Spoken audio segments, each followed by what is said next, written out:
ఇంద్రియములను గెలిచిన వాడు. ఇంద్రియములను గెలవడం అంటే మాటలు కాదండి. వ్యాసుల వారు కితాబులు ఇచ్చారు కుచేలుడికి. ఇంద్రియాల్ని గెలిచాడయా కుచేలుడు అని. విజితేంద్రియుండు, బ్రహ్మవేత్త, గొప్ప బ్రహ్మజ్ఞాని కుచేలుడు. బ్రహ్మవేత్త, దారిద్ర్యంబు బాధింప, కార్పణ్య బుద్ధి వరులత నడుగపోవక తనకు తానబ్బినట్టి కాసు 10,000 నిష్కముల్గా తలంచి ఆత్మమోదించి పుత్ర ధరాభిరక్ష ఒక విధంబుగ చేయుచునుడునంతా. తనకి లేదు అని ఉన్నవాడెవరైనా కనపడి తనకి నమస్కరిస్తే చెయ్యి చాపి ఇలా అడగడం తెలియనివాడు. తనకి ఏమీ లేకపోయినా ఆ దరిద్రంతో తృప్తిలో ఉన్నవాడు. చాలు నాకు ఈశ్వరుడి పాటిచ్చాడంటాడు. ఏమి ఇచ్చాడు? ఏమీ లేదు. ఏమీ లేకపోయినా నాకు అన్నీ ఉన్నాయని తృప్తి పడిపోతాడు. నాకు ఈశ్వరుడు ఇది ఇవ్వలేదు అని అనడము తెలియనివాడు. అంతటి మహాభక్తుడు. కాబట్టి ఆత్మమోదించి పుత్ర ధరాభిరక్ష ఒక విధంబుగ చేయుచునుండునంతా.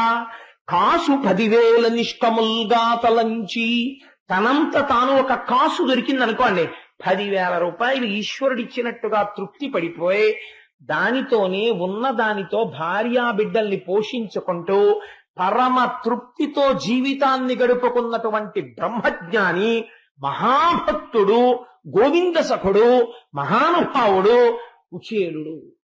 అటువంటి కుచేలుడు ఒకానొకనాడు ఇంత దరిద్రం అనుభవిస్తున్నా ఎన్నడూ కృష్ణ భగవానుడి దగ్గరికి కూడా వెళ్ళి చెయ్యి చాపి కృష్ణ నాకు సహాయం చేస్తావా అని అడగడము తెలియనటువంటి వాడైన. అటువంటి వాణ్ణి ఒక రోజున భార్య పిలిచి అంది. ఆవిడ అనురక్త. ఎలా కుచేలుడు ప్రవర్తిస్తాడో అలా ప్రవర్తించగలిగినటువంటి సహధర్మచారిణి, గొప్ప భాగవత ధర్మం తెలుసున్నటువంటి తల్లి. ఆవిడంది, మహానుభావ చూశారా, ఆకలి వేస్తే మీరు ఓర్చుకుంటారు, నేను ఓర్చుకుంటాను. పిల్లలు ఆకులతో చేసిన దొప్పలు చేత పట్టుకొని, అంటే తినడానికి కంచాలు లేవు వాళ్ళకి, వాళ్ళు మహాభక్తులు ఈశ్వరుడికి.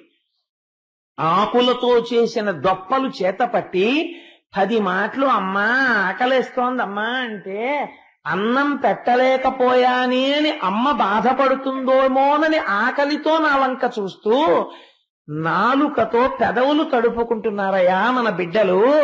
ఇలాంటి కుటుంబం అండి కుచేలుడి కుటుంబం అంటే. అటువంటి కుచేలుడి మీద నిందలు వెయ్యకూడదు, అదొక గొప్ప అపరాధం అవుతుంది కూడా. అందుకని పెదవులు తడుపుకుంటున్న పిల్లలు, నీకు ఐశ్వర్యం మీద భ్రాంతి లేదు, కానీ బిడ్డల్ని పోషించాలి కదా. అందుకని ఏమండి నేను ఒక్క సలహా పాటిస్తాను చెప్తారా? మీ సఖుడు మీతో కలిసి చదువుకున్నవాడు ఉన్నాడు కదా, ఒక మహానుభావుడు, ఆయన పేరు శ్రీకృష్ణుడు కదా. ఏం ఆశ్చర్యమో, ఖచ్చితంగా నేను కుచేలోపాఖ్యానం చెప్దామనుకున్న నాడే కుచేలుడు లాంటి నాకు శ్రీకృష్ణ పరమాత్మ లాంటి సఖుడైన మా రాఘవరావు గారు సభలో ఉన్నారు ఇవాళ. అందుచేత ఆయన విశాఖపట్నం నుంచి వచ్చారు నన్ను అనుగ్రహించడానికి కృష్ణ స్వరూపంతో. అందుకని ఆయన ఒక్కసారి ఆ కృష్ణ పరమాత్మ దగ్గరికి వెళ్ళి, సఖా అని నువ్వు వెళ్ళి ఒక్క మాట చెప్పినా భార్యా బిడ్డలతో సంసారం నడుపుకోవడమే కష్టంగా ఉందని ఒక్క మాట అంటే, మహానుభావుడు అందరినీ ఆదుకోగలిగిన వాడు, ఆ వాసుదేవుడు మనల్ని రక్షించడా అని ఎంత గొప్ప మాట చెప్పిందో చూడండి. భాగవతంలో ఎర్రసిరాతో రాసి అట్ట మీద పెట్టుకుని నేను చెప్పానే, పూజా మందిరంలో తగిలించుకోవలసిన పద్యం ఏదైనా ఉంటే అలాంటి పద్యాలు భాగవతంలో ఎన్నో ఉన్నాయని నేను మీకు తరచు చెప్తూ వస్తున్నాను. వాటిలో ఇదొకటి. ఆవిడ ఏం చెప్పిందో చూడండి. ఒక మంచి పని జరుగుతున్నప్పుడు ఆ మంచి పని సక్రమంగా జరగడం కోసం ఒకరికి దానం ఇవ్వడం అంటే పరమ శ్రద్ధాభక్తులతో ఇవ్వడానికి కర్ణుడే. అందుకని ధర్మరాజు గారంతటి వారు ఎవరిని పెట్టారో తెలుసా అండి? దానాలు చెయ్యడానికి రాజసూయాగంలో తన తమ్ముళ్ళు ఎవ్వరినీ పెట్టలేదు. ఎంత నిష్పక్షపాతంగా ఇచ్చాడో చూడండి పదవులు. కర్ణుణ్ణి తీసుకొచ్చి యాగంలో దానాలు ఇవ్వడం కోసమని నిర్ణయించి ఆ పదార్థములనన్నీ ఆయనకు అప్పచెప్పి కూర్చోబెట్టాడు. సరస అన్న పానాది సకల పదార్థముల్ పాకముల్ చేయింపవనతనయు. ఒరే తమ్ముడు, అందరూ వచ్చిన వాళ్ళందరూ ఏం పదార్థాలు అని చెప్పి పొంగిపోయేటట్టుగా చెయ్యాలంటే నువ్వే తగినవాడివిరా. అందుకని నువ్వెక్కడుంటావో తెలుసా? వంటశాలలో ఉండి పదార్థాలన్నీ తయారు చేయించమని నలభీమ పాకం అని పేరు కదా, భీమసేనుండి వంటశాలలో పెట్టారు. పంకజోదురు వద్ద బాయక పరిచర్య తవిలి కావింప వాసవతనూజు. ఏమి మర్యాదండి! వచ్చిన వాళ్ళలో పరమ పూజనీయులైనటువంటి వాళ్ళు ఉంటారు. అటువంటి పరమ పూజనీయులైనటువంటి వాళ్ళు ఉత్సవంలో కానీ ఇంట్లో జరుగుతున్నటువంటి కార్యక్రమానికి కానీ వాళ్ళు అక్షతలు వెయ్యడానికి వస్తే ఇంటి యజమాని ఒక జాగ్రత్త తీసుకోవాలి. ఏ జాగ్రత్త తీసుకోవాలంటే అటువంటి పెద్దలు వస్తే అయ్యా వచ్చారా, చాలా సంతోషం అండి, మీరు స్నానం చేయండి, నేను పెళ్లి పనుల్లో ఉన్నానని వెళ్ళిపోకూడదు. తను పెళ్లి పనుల్లో ఉంటాడు కాబట్టి పెద్దలు అని నువ్వు నమ్మితే ఇంటికి వచ్చినటువంటి వారు తిరిగి వెళ్ళిపోయేటంత వరకు వారి పక్కన ఉండి వారికి సపర్య చేసి వారికి ఏం కావాలో చూడడానికి ఇలా పెనప్ప చెప్తే అలా పారిపోయేవాడు కాని వాణ్ణి పెట్టాలి. పెట్టి అయ్యా ఆయన మళ్ళీ అక్షతలు వేసి వెళ్ళిపోయే వరకు మీరు జాగ్రత్తగా దగ్గరుండి చూడండి. అది గౌరవం. ఆయన దగ్గర ఉంటాడు, ఉండి చిట్ట చివర మళ్ళీ వారు వెళ్ళిపోయేటప్పుడు చక్కగా పంపించేస్తారు. అంచేత అలా ప్రవర్తించగలిగినటువంటి వారిని ఉంచాలి. ఎవరి దగ్గర ఉంచారోట తెలుసా అండి? కృష్ణ పరమాత్మ దగ్గర అర్జునుడిని పెట్టారట ఈ పనికి. అంటే ఎంత గౌరవించారో చూడండి. గౌరవం అన్నది పొగడ్తల వల్ల మాటల వల్ల కాదండి వచ్చేది, ఆదరణ. మీ మనస్సుతో మీరు ఎలా ప్రవర్తిస్తున్నారన్న దాని చేత గౌరవం ఆవిష్కరింపబడుతుంది. కాబట్టి తమ్ముడైనటువంటి అర్జునుణ్ణి కృష్ణుడికి సపర్య చేయడానికి వినియోగించాడు. సమన నిమిత్తంబు సంచిత ద్రవ్యంబు పెంపుతో వేగ తెప్పింపనకులు.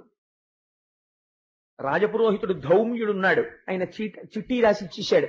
ఈ యాగానికి రాజసూయ యాగంలో ఇన్నిన్ని కావాలి, ఇన్ని పంచెలు, ఇన్ని పీటలు, ఇన్ని విస్తరాకులు, ఇన్ని వక్కలు, పసుపు, కుంకం, ఏవో బోల్డ్ రాస్తాడు. ఇవన్నీ తీసుకొచ్చి ఎక్కడో పెట్టి కరెక్ట్ గా మోదుగు పుల్లలు అనేటప్పటికీ ఎక్కడ పెట్టావు నీ మొహం ఎట్సా అని తిట్టుకుంటుంటారు. నేను చాలా చోట్ల చూస్తుంటాను. తేరా అంటే పాపం అన్నీ చేస్తారు కానీ పీటల మీద కూర్చునేవాడు కొన్ని పనులు అవతల వాళ్ళకి అప్పచెప్పాలి అన్నది మర్చిపోయి అన్ని వంటింట్లోనో బీరువాలోనో ఎక్కడో పెట్టేస్తాడు. పెట్టేసి వచ్చి పీటల మీద కూర్చుంటాడు. ఆచమ్య అనగానే ఓం కేశవాయ స్వాహ ఆచమనం చేస్తాడు. ఏమంటే ఒట్టివేరు లేవి అన్నారు అనుకోండి, బీరువా తాళాలు ఎవరికి పడితే వాడికి ఇవ్వడం అనుమానం. అందుకని సభలో ఒకసారి ఇలా చూస్తుంది. అంటే మొత్తం సభకి అమర్యాదది. ఇందులో నాకు నమ్మకస్తుడు ఎవడు అంటే మిగిలిన వాళ్ళందరూ అపనమ్మకం వాళ్లే లెక్క. ఎవరో వాడిని పిలుస్తాడు, పిలిచి తాళాలు ఇచ్చి వట్టివేర్లు తీసుకుని వెంటనే పట్టుకొచ్చి తాళాలు ఇచ్చే అంటాడు. మళ్ళీ వాడు ఆ వట్టివేర్లు అట్టుకొస్తాడు. ఎందుకంటే అల్లరి అలా ఉండకూడదు. ఒక కార్యక్రమం చేసినప్పుడు చాలా అందంగా ఉండాలి, దానికి తగిన బాధ్యత ఉన్న వాడిని ఉంచాలి. నకులుణ్ణి తీసుకొచ్చి ఎటువంటి పనికి అప్పచెప్పారో చూడండి. ఆ యాగమునందు వైదికమైనటువంటి క్రతువులో వాడబడేటటువంటి సమస్త పదార్థములను వాళ్ళు ఎక్కడ ఏది అడిగితే అది సిద్ధంగా అందించడానికి, అవన్నీ తీసుకొచ్చి సిద్ధం చేయడానికి నకులుడికి అప్పచెప్పాడు. దేవగురు వృద్ధ ధాత్రీ సురావరులను అరసి పూజింప సహదేవుడు. వచ్చిన వాళ్ళల్లో దేవగురువులు ఉంటారు. ఒక నారద మహర్షి వస్తారు, ఒక అత్రి మహర్షి వస్తారు, ఒక వశిష్ఠుడు వస్తాడు. వాళ్ళు వస్తారని మేము అనుకోలేదండి అనకూడదు. ఒక మహాపురుషుణ్ణి దభాలన అనుకోకుండా రావచ్చు. వచ్చినప్పుడు వారిని పూజించడానికి సిద్ధం చెయ్యాలి. అందుకని సహదేవుణ్ణి ఉంచేట. ఎవరైనా దేవగురువులు వస్తారు, వృద్ధులు వస్తారు, లేకపోతే మనం అనుకోకుండా కొంతమంది రాజులు వస్తారు. ఇట్లాంటి వాళ్ళందరినీ పూజించి గౌరవించాలి. వీళ్ళందరినీ గెలిచిన వాడు ధర్మరాజు. కానీ అతిథిగా ఇంటికి వస్తే చూడండి ఎంత పూజిస్తున్నాడు. వీళ్ళందరినీ పూజించడానికి తన తమ్ముడైనటువంటి సహదేవుణ్ణి వినియోగించాడు. బొలుచు మృష్ణాన్నతతుల తృప్తులను చేయ ద్రౌపదిని నియమించ ధర్మసుతుడు. వచ్చిన వాళ్ళు భోజనం చేస్తుంటారు. భోజనం చేస్తున్నప్పుడు లేదా పలహారం చేస్తున్నప్పుడు వడ్డనలు జరిగిపోతుంటాయి. యజమానురాలు చేయవలసినటువంటి పని ఏమిటో తెలుసా అండి? ఏమంటే బాగున్నాయా, బూర్లు బాగున్నాయా, ఇంకొక 2 వేసుకుంటారా అని నవ్వుతూ పలకరించి పంక్తి యందు కూర్చున్న అందరినీ అడగాలి. అమ్మ బాగున్నాయా, తృప్తిగా ఉందా, మీ ఇంట్లో పెళ్లికి కూడా పెడదామా ఈ వంట వాళ్ళని, అది బాగుందా, కూర బాగుందా, ఏంటి వదినా నీకు ఆవ పెట్టిన అరటికాయ కూర అంటే ఇష్టం, ఇంకొంచెం వేయించుకో అని వాళ్ళని పిలిచి వెయ్యి అనాలి. వచ్చిన వాళ్ళందరూ మీరు పెట్టిన పదార్థానికి తృప్తి పడరండి. వాళ్ళకి లేక వాళ్ళు మీ ఇంటికి భోజనానికి రాలా. వాళ్ళకి భోజనం ఉంది, వాళ్ళు వండుకు తినగలరు. మీ ఇంటికి ఎందుకు వచ్చారు? మీ మీద ప్రేమతో వచ్చారు. మీరు పెట్టే ముద్ద ప్రేమతో కలసినదై ఉండాలి. ఇంటి యజమానురాలు మృష్ణాన్న భోజనం పెట్టాలి. ఆ భోజన పదార్థాలు వస్తుంటే ఘుమఘుమలాడుతుండాలి. అలా పదార్థాలు చక్కగా తెప్పించి వాళ్ళందరికీ వడ్డన చేయించడానికి ద్రౌపదీదేవిని నియుక్తురాల్ని చేశాట. ఏవి ధర్మరాజు గారి మర్యాద అండి! అలా రాజసూయ యాగం జరుగుతుంటే సహభాష్ ఏమి పాండవులరా అన్నవాడు తప్ప ఏమిటండి ఇది, ఇంకొంచెం ఇంప్రూవ్ చేసుకోవాలి వీళ్ళు అన్నవాడు లేడు. అంత అందంగా రాజసూయాగ క్రతువు జరిగింది. అంతా పూర్తయిపోయింది. పూర్తయిపోయిన తర్వాత అంత గొప్ప యాగం జరిగినప్పుడు ఏం చేస్తారంటే అగ్రపూజ అని చేస్తారు. అగ్రపూజ అంటే వయస్సు చేత పెద్దరికాన్ని నిర్ణయించరు అక్కడ. జ్ఞానము చేత వృద్ధుడైనటువంటి వాడిని చూస్తాడు. పరమజ్ఞాని, లోకమునకు ఉపకారము చేసేటటువంటి వాడు, గురుస్వరూపమును కలిగినటువంటి వాడు. అటువంటి వారికి అగ్రపూజ అని వారిని కూర్చోపెట్టి అగ్రపూజ చేసి వారికి మర్యాద చేసి ఆయన కాళ్ళు కడిగి ఆ జలాలు తల మీద చల్లుకుని బట్టలు పెట్టి హారములు పెట్టి ఆయనకి పూలదండలు వేసి ఆయన్ని గౌరవిస్తారు. అగ్రపూజ సభలో ఇప్పుడు ఎవరికి చెయ్యాలి అని ప్రశ్న వచ్చింది. ఎందుచేత అంటే అక్కడ ఋషులున్నారు, మహర్షులున్నారు, దేవగురువులున్నారు, ఎందరో రాజులున్నారు. ఇంతమంది ఉన్న సభ ఎవరికి చెయ్యాలి అగ్రపూజ అని ధర్మరాజు గారు ఆలోచన చేస్తుంటే పుట్టతుదవాడు, పుట్టుక చేత వయస్సు చేత చిన్నవాడైన బుద్ధిలో బృహస్పతి సహదేవుడు లేచాడు. లేచి ఆయన అన్నాడు, ఏమిటన్నాయా అగ్రపూజ చెయ్యడానికి ఎవరు అని ఆలోచన చేస్తున్నావా? కాలము, దేశమున్, క్రతువు, కర్మము, కర్తయు, భోక్తయున్, జగజ్జాలము, దైవమున్, గురువు, సాంఖ్యము, మంత్రము, అగ్ని, ఆహుతుల్, వేళలు, విప్రులున్, జనన వృద్ధి లయంబుల హేతుభూతముల్, శీలలతానయై తగవెలంగడు నెక్కటి తేజమీషుడు. ఎంత గొప్ప మాట చెప్పాడో చూడండి. శ్రీ మహావిష్ణువు అన్న మాటకి వ్యాఖ్యానం చేశాడు సహదేవుడు. ఎంత కృష్ణుడు అగ్రపూజకర్హుడు అనలేదు. అన్నయ్య ఈయన ఈశ్వరుడు అన్నయ్య అన్నాడు. ఇందుచేత ఈశ్వరుడో తెలుసా? కాలము బయట కదిలిపోతున్న కాలరూపము ఇక్కడ నిలబడిన ఈయనే. దేశమున్ ఒక ప్రదేశంలా కనపడుతూ ఎక్కడికక్కడ కనపడుతున్నటువంటి ఈ సమస్త భూమండలము ఆయనే. క్రతువు ఇప్పుడు నువ్వు చేసిన యాగం ఆయనే. యజ్ఞభృత్యజ్ఞకృత్యజ్ఞీ యజ్ఞభుక్యజ్ఞ సాధన యజ్ఞాంతకృత్యజ్ఞగుహ్యం అన్నమన్న అదయేవచ. ఆ యజ్ఞం ఆయనే. కర్తయు చేసినవాడు ఆయనే. భోక్తయున్ ఆ యజ్ఞ ఫలాన్ని నువ్వు ఇచ్చిన హవిస్సులు తిన్నవాడు ఆయనే. జగజ్జాలము వచ్చి వెళ్ళిపోతున్న ఈ జగత్ ఆయనే. దైవమున్ ఇది వెళ్ళిపోవడానికి కారణమైన ఈశ్వరుడు ఆయనే. గురువు లోకమునకు ఈ మర్యాద నేర్పినవాడు ఆయనే. సాంఖ్యము తత్వములుగా భాషిల్లుతున్నవాడు ఆయనే. మంత్రము మననము చేత రక్షించేటటువంటి మంత్రస్వరూపం ఆయనే. అగ్ని వెలుగుతున్న అగ్ని ఆయనే. ఆహుతుల్ స్వాహ అని వేస్తున్నటువంటి ఆ పదార్థం, ఆ వేయబడుతున్న పదార్థం ఆయనే. వేళలు ఉదయం, మధ్యాహ్నం, సాయంకాలం, సంధ్యా సమయాలు అని పిలువబడేటటువంటి వేళల రూపం ఆయనే. విప్రులు బ్రాహ్మణులుగా కనపడి ఈ వేదమునంతటినీ కూడా ప్రచారము చేసేటటువంటి రూపము ఆయనే. జనన వృద్ధి లయంబులు ఒక పదార్థం పుట్టింది ఎక్కడో, పుట్టడానికి కారణమెవరో వాడు ఈయనే. వృద్ధి ఉన్న పదార్థాలు పెరుగుతున్నాయి, ఈయనే కారణం. లయంబు ఎన్నో పదార్థాలు కాలగర్భంలో కలిసిపోతున్నాయి, కారణం ఎవరు? ఈయనే. హేతుభూతముల్ వీటన్నిటికీ కారణమైన వాడు ఎవడో ఆయనే. లీలలతానయై ఇక్కడ ఇలా కనపడుతూ అక్కడ అన్ని చక్కబెట్టగలిగిన వాడు ఎవడో వాడు. అటువంటి వాడు తగవలెంగడు నెక్కటి తేజమీషుడు.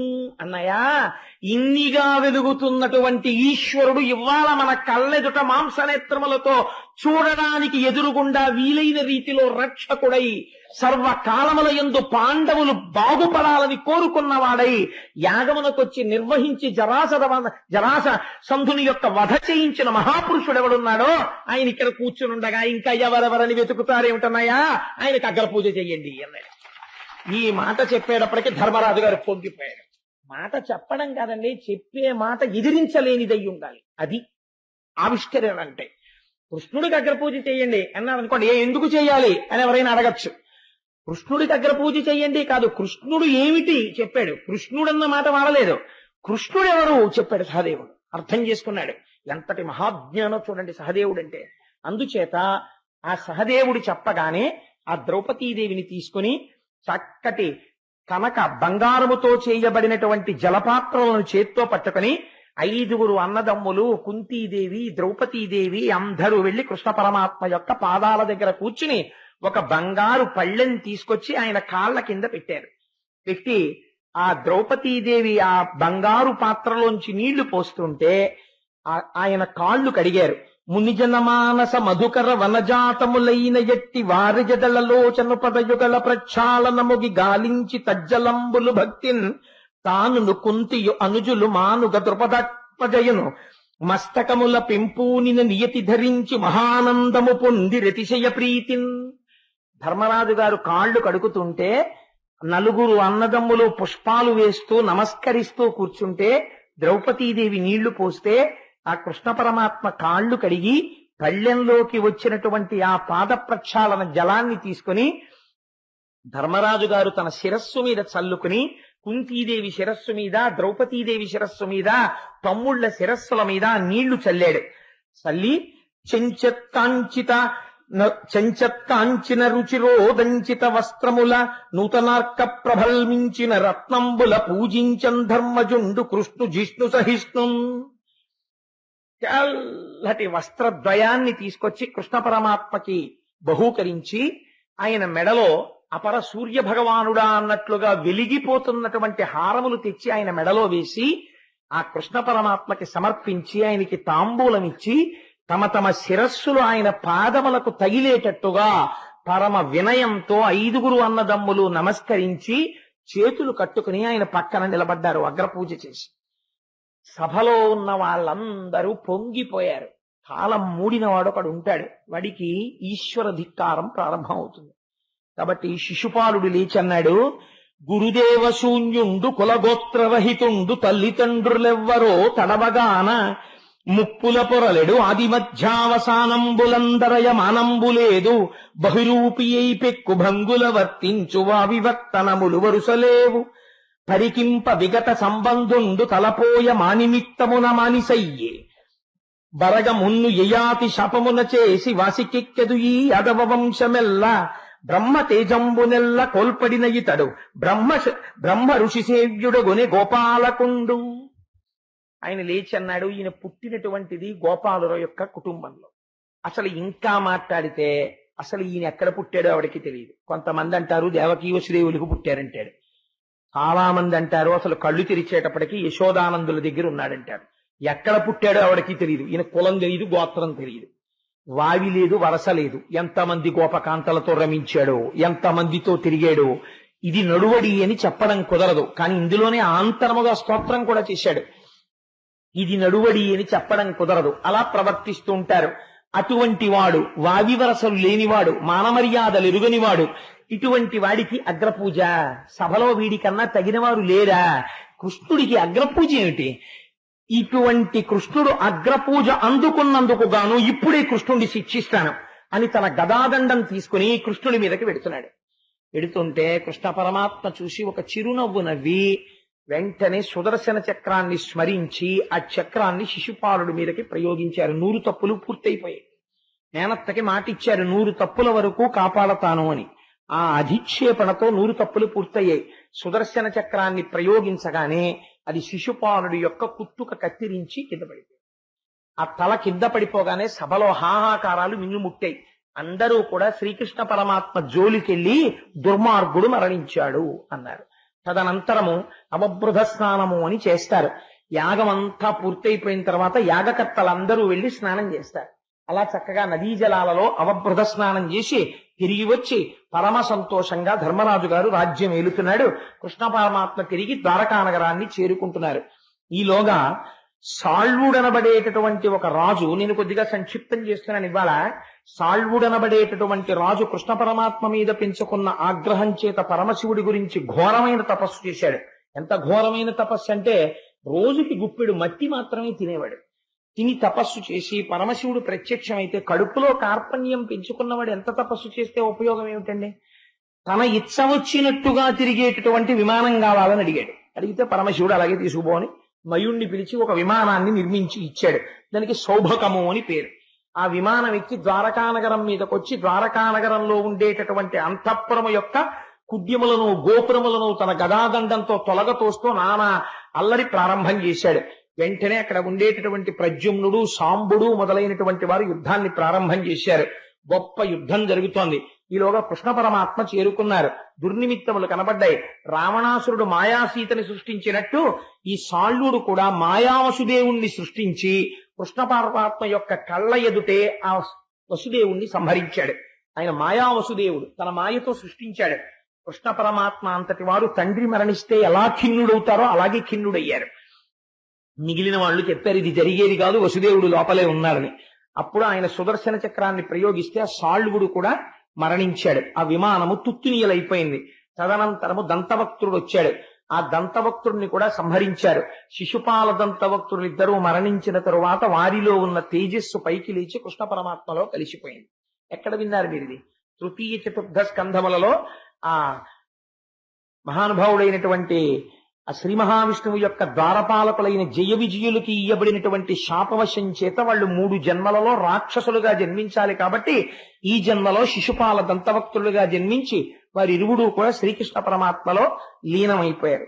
అయిపోయిన తరువాత మనకి పరమోత్కృష్టమైనటువంటి ఆఖ్యానము, ఎందుకంటే నేను భాగవతాన్ని పూర్ణము అయిపోయిందన్న మాట వాడకూడదు కాబట్టి భాగవతము పూర్ణమైనది అని ఒక మాట చెప్పి ఇవాళతో ప్రవచనం పూర్తయిపోయింది స్వస్తి అని నేను అనవలసిన రోజు దగ్గరికి వచ్చేస్తోంది 2-3 రోజుల్లో. అందుకని నేను తొందరగా కొంత పూర్తి చేయవలసిన అవసరం ఉంది కాబట్టి ఇవాళ సర్వోత్కృష్టమైనటువంటి కుచేలోపాఖ్యానాన్ని ఆవిష్కరించే ప్రయత్నం చేస్తాను. పరమాత్మ శ్రీకృష్ణుడు ఒకనాడు రుక్మిణీదేవి యొక్క మందిరంలో కూర్చున్నాడు. ఎంతో సంతోషంగా రోజులు గడిచిపోతున్నాయి. 16,000 మంది భార్యలు, అష్టమహిషులు, అందరితో ఏకకాలమునందు ఇన్ని రూపములతో అందరినీ సంతోషపెడుతూ కాలం గడుస్తోంది. కానీ కృష్ణ భగవానుడితో కలిసి చదువుకున్నటువంటి ఒక వ్యక్తి ఉన్నాడు. ఆయన పేరు కుచేలుడు. కానీ మనకి సంప్రదాయంలో ఒక తప్పు కథ ప్రచారంలో ఉంది కుచేలుడు గురించి. అది ఎలా వచ్చిందో నాకు తెలియదు. కృష్ణుడికి తెలియకుండా కుచేలుడేదో అటుకులు తినేశాడు ఒక రోజు అరణ్యంలో, అందుకే అంత దరిద్రం అనుభవించాడు. ఆ తర్వాత ఏదో కృష్ణ పరమాత్మ ఆయనకి ఐశ్వర్యం ఇచ్చారు అని అంటారు. కానీ భాగవతంలో కుచేలుడు గురించి అలా చెప్పలేదు. కుచేలుడు గురించి ఎంత గొప్పగా మాట్లాడారంటే వ్యాసుల వారు, ఎంత గొప్పగా మాట్లాడారో పోతన గారు మీరు అవతరించండి. ఆయన అంటారు, అనుడు వేదవ్యాసు తనయుడా అభిమన్యు తనయు చూచి ఇట్లనియ ప్రీతి నరవరా గోవింద సఖుండు కుచేలుండు నానొప్ప విప్రుండు మనధనుడు విజ్ఞాని రాగాది విరహిత స్వాంతుండు శాంతుండు ధర్మవత్సలుడు ఘనుడు బ్రహ్మవేత్త దారిద్ర్యంబు బాధింప వరుల కార్పణ్య బుద్ధి నడుగబోవక తనకు తానబ్బినట్టి కాసు 10,000 నిష్కముల్ కాతలంచి ఆత్మ మోదించి పుత్ర దారాభిరక్ష ఒక విధంబుగ చేయుచునుండునంత. అంత గొప్ప విశేషణాలు వేశారు కుచేలుడికి. కుచేలుడు ఎటువంటి వాడు అంటే అనుడు వేదవ్యాసతనయుడు. వేదవ్యాసతనయుడు అంటే వ్యాసుడు కుమారుడైన శుకుడు చెప్తున్నాడు ఎవరితోటి? అభిమన్యుతనయు చూచి ఇట్లనియ ప్రీతి. అభిమన్యుడి యొక్క కుమారుడైన పరీక్షిత్తుని చూసి చెప్తున్నాడు. ఏమని? నరవరా, ఓ రాజా నీకు చెప్తాను విను. ఆ కుచేలుడు ఎటువంటి వాడో నీకు తెలుసా? గోవింద సఖుండు కుచేలుండు నానొప్ప విప్రుండు మానధనుడు. అపారమైనటువంటి మానాభిమానములు కలిగినటువంటి వాడు. యాచన చెయ్యడానికి సిగ్గు విడిచిపెట్టాలి. సిగ్గు విడిచిపెట్టిన వాడు కాడు, మానాభిమానములున్నవాడు. నానొప్ప విప్రుండు, గొప్ప బ్రాహ్మణ తేజస్సున్నవాడు. నానొప్ప విప్రుండు మానధనుడు విజ్ఞాని నీరాగ విరహిత స్వాంతుండు శాంతుండు ధర్మవత్సలుడు ఘనుడు. ఆయన అభిమానము, రాగములు, నా కొడుకు, నా కూతురు, నా భార్య ఇలాంటి అనుబంధాలకి అతీతంగా నిరంతరము బ్రహ్మమునందు రమించేటటువంటి మనస్సున్నవాడు. ఈశ్వరుణ్ణి లోకమునందు దర్శనము చేయగలిగినటువంటి సమర్థుడు. అందుచేత విజ్ఞాని రాగాది విరహిత స్వాంతుండు శాంతుండు ధర్మవత్సలుడు ఘనుడు. ధర్మం అంటే మహా ఇష్టం మహానుభావుడికి. ధర్మవత్సలుడు ఘనుడు. విశేషించి ఆయన బ్రహ్మవేత్త, విజితేంద్రియుండు, ఇంద్రియములను గెలిచినవాడు. ఇంద్రియములను గెలవడం అంటే మాటలు కాదండి. వ్యాసుల వారు కితాబులు ఇచ్చారు కుచేలుడికి. ఇంద్రియాల్ని గెలిచాడయా కుచేలుడు అని. విజితేంద్రియుండు, బ్రహ్మవేత్త, గొప్ప బ్రహ్మజ్ఞాని కుచేలుడు. బ్రహ్మవేత్త దారిద్ర్యంబు బాధింప కార్పణ్య బుద్ధి ఒరులతా నడుగపోవక తనకు తానబ్బినట్టి కాసు 10,000 నిష్కముల్గా తలంచి ఆత్మమోదించి పుత్ర ధరాభిరక్ష ఒక విధంబుగ చేయుచునుడునంతా. తనకి లేదు అని ఉన్నవాడెవరైనా కనపడి తనకి నమస్కరిస్తే చెయ్యి చాపి ఇలా అడగడం తెలియనివాడు, తనకి ఏమీ లేకపోయినా ఆ దరిద్రంతో తృప్తిలో ఉన్నవాడు. చాలు నాకు ఈశ్వరుడి పాటిచ్చాడంటాడు. ఏమి ఇచ్చాడు? ఏమీ లేదు. ఏమీ లేకపోయినా నాకు అన్నీ ఉన్నాయని తృప్తి పడిపోతాడు. నాకు ఈశ్వరుడు ఇది ఇవ్వలేదు అని అనడము తెలియనివాడు, అంతటి మహాభక్తుడు. కాబట్టి ఆత్మమోదించి పుత్ర ధరాభిరక్ష ఒక విధంబుగ చేయుచునుండునంతా కాసు 10,000 నిష్కముల్గా తలంచి. తనంత తాను ఒక కాసు దొరికిందనుకోండి, 10,000 రూపాయలు ఈశ్వరుడిచ్చినట్టుగా తృప్తి పడిపోయి దానితోనే ఉన్న దానితో భార్యా బిడ్డల్ని పోషించుకుంటూ పరమ తృప్తితో జీవితాన్ని గడుపుకున్నటువంటి బ్రహ్మజ్ఞాని, మహాభక్తుడు, గోవింద సఖుడు, మహానుభావుడు కుచేలుడు. అటువంటి కుచేలుడు ఒకానొకనాడు ఇంత దరిద్రం అనుభవిస్తున్నా ఎన్నడూ కృష్ణ భగవానుడి దగ్గరికి కూడా వెళ్ళి చెయ్యి చాపి కృష్ణ నాకు సహాయం చేస్తావా అని అడగడము తెలియనటువంటి వాడైన. అటువంటి వాణ్ణి ఒక రోజున భార్య పిలిచి అంది. ఆవిడ అనురక్త. ఎలా కుచేలుడు ప్రవర్తిస్తాడో అలా ప్రవర్తించగలిగినటువంటి సహధర్మచారిణి, గొప్ప భాగవత ధర్మం తెలుసున్నటువంటి తల్లి. ఆవిడంది, మహానుభావ చూశారా, ఆకలి వేస్తే మీరు ఓర్చుకుంటారు, నేను ఓర్చుకుంటాను. పిల్లలు ఆకులతో చేసిన దొప్పలు చేత పట్టుకొని, అంటే తినడానికి కంచాలు లేవు వాళ్ళకి, వాళ్ళు మహాభక్తులు ఈశ్వరుడికి. ఆకులతో చేసిన దొప్పలు చేత పట్టి 10 మాటలు అమ్మా ఆకలేస్తోందమ్మా అంటే అన్నం పెట్టలేకపోయానే అని అమ్మ బాధపడుతుందోమోనని ఆకలితో నా వంక చూస్తూ నాలుకతో పెదవులు తడుపుకుంటున్నారయ్యా మన బిడ్డలు. ఇలాంటి కుటుంబం అండి కుచేలుడి కుటుంబం అంటే. అటువంటి కుచేలుడి మీద నిందలు వెయ్యకూడదు, అదొక గొప్ప అపరాధం అవుతుంది కూడా. అందుకని పెదవులు తడుపుకుంటున్న పిల్లలు, నీకు ఐశ్వర్యం మీద భ్రాంతి లేదు, కానీ బిడ్డల్ని పోషించాలి కదా. అందుకని ఏమండి నేను ఒక్క సలహా పాటిస్తాను చెప్తారా? మీ సఖుడు మీతో కలిసి చదువుకున్నవాడు ఉన్నాడు కదా, ఒక మహానుభావుడు, ఆయన పేరు శ్రీకృష్ణుడు కదా. ఏం ఆశ్చర్యమో, ఖచ్చితంగా నేను కుచేలోపాఖ్యానం చెప్దామనుకున్న నాడే కుచేలుడు లాంటి నాకు శ్రీకృష్ణ పరమాత్మ లాంటి సఖుడైన మా రాఘవరావు గారు సభలో ఉన్నారు ఇవాళ. అందుచేత ఆయన విశాఖపట్నం నుంచి వచ్చారు నన్ను అనుగ్రహించడానికి కృష్ణస్వరూపంతో. అందుకని ఆయన ఒక్కసారి ఆ కృష్ణ పరమాత్మ దగ్గరికి వెళ్ళి, సఖా అని నువ్వు వెళ్ళి ఒక్క మాట చెప్పినా భార్యా బిడ్డలతో సంసారం నడుపుకోవడమే కష్టంగా ఉందని ఒక్క మాట అంటే, మహానుభావుడు అందరినీ ఆదుకోగలిగిన వాడు, ఆ వాసుదేవుడు మనల్ని రక్షించడా అని ఎంత గొప్ప మాట చెప్పిందో చూడండి. భాగవతంలో ఎర్రసిరాతో రాసి అట్ట మీద పెట్టుకుని, నేను చెప్పానే పూజా మందిరంలో తగిలించుకోవలసిన పద్యం ఏదైనా ఉంటే అలాంటి పద్యాలు భాగవతంలో ఎన్నో ఉన్నాయని నేను మీకు తరచు చెప్తూ వస్తున్నాను. వాటిలో ఇదొకటి. ఆవిడ ఏం చెప్పిందో చూడండి. కలలోనన్ మున్నిరుంగని మహా కష్టాత్ముడైనట్టి దుర్బలుడాపత్సమయంబునన్ నిజ పదాబ్జాతంబు ఉల్లంబునం తలపన్ అంతన వచ్చి ఆర్తిహరుడై తన్నైన ఇచ్చున్ సునిశ్చిత భక్తి భావముల భజించు వారికి జడే సంపద్విశేషోన్నతుల్. అది భార్య అంటే. ఎంత గొప్పగా మాట్లాడిందో చూడండి. కలలోనంతన్మున్నిరుంగని మహాకష్టాత్ముడైనట్టి దుర్బలుడు వాడు ఎన్నడూ జీవితంలో భగవంతుడికి నమస్కారం చెయ్యడం అంటే ఏమిటో తెలియదు, భగవంతుడి నామం చెప్పి ఎరగడు, అసలు ఈశ్వరుడి యొక్క ఆస్తిక్యాన్ని అంగీకరించిన వాడు కాడు. నా అంతటి వాణ్ణి నేను అని తినడము తిరగడము తప్ప వేరొక మర్యాద తెలియనివాడు. అటువంటి వాడికి ఆపదొచ్చింది జీవితంలో. ఆపదొస్తే వాడు కలలో కూడా ఎప్పుడు ఈశ్వర అన్న మాట ఎరగని వాడు, ఆ ఆపద వస్తే అప్పుడు గుర్తొచ్చాడు వాడికి భగవంతుడు. గుర్తొచ్చి ఆర్తితో ఈశ్వర అన్నాడు.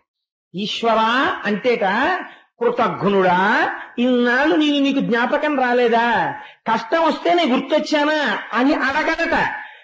అయ్యో ఇంత కష్టంలో నా నామని చెప్పారా అని ఆర్తితో పిలిచిన వాడి కోసమని పరిగెత్తుకొచ్చి వాడికి వచ్చినటువంటి కష్టాన్ని తీర్చడం కాదు, తన్నైన ఇచ్చున్, తనని తాను ఇచ్చేసుకుంటాట కృష్ణుడు. అదయ్యా కృష్ణుడంటే.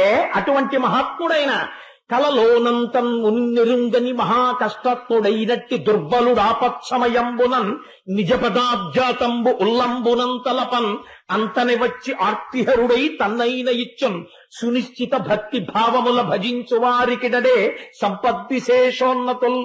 అలాంటి వాళ్ళకే ఎప్పుడో ఒక్కసారి ఈశ్వరాన్ని నమ్మి పిలిచినంత మాత్రం చేత ఆర్తి తీర్చి తనని తానిచ్చేసుకుంటున్నాడే. ఇవ్వలేదండి. ఇచ్చిన సంఘటనలు మీకు చూపిస్తాను. ఏమి తెలుసని వెళ్ళాడు. కాంచీపురం పక్కన ఉన్నటువంటి ఒక కుగ్రామంలో తోళ్లు కోసి చెప్పులు కుట్టుకునేటటువంటి ఆయన ఉన్నాడు. ఈ మధ్యనే వెంకటాచలంలో జరిగిన ఒక యథార్థాన్ని మీకు విజ్ఞాపన చేస్తున్నాను.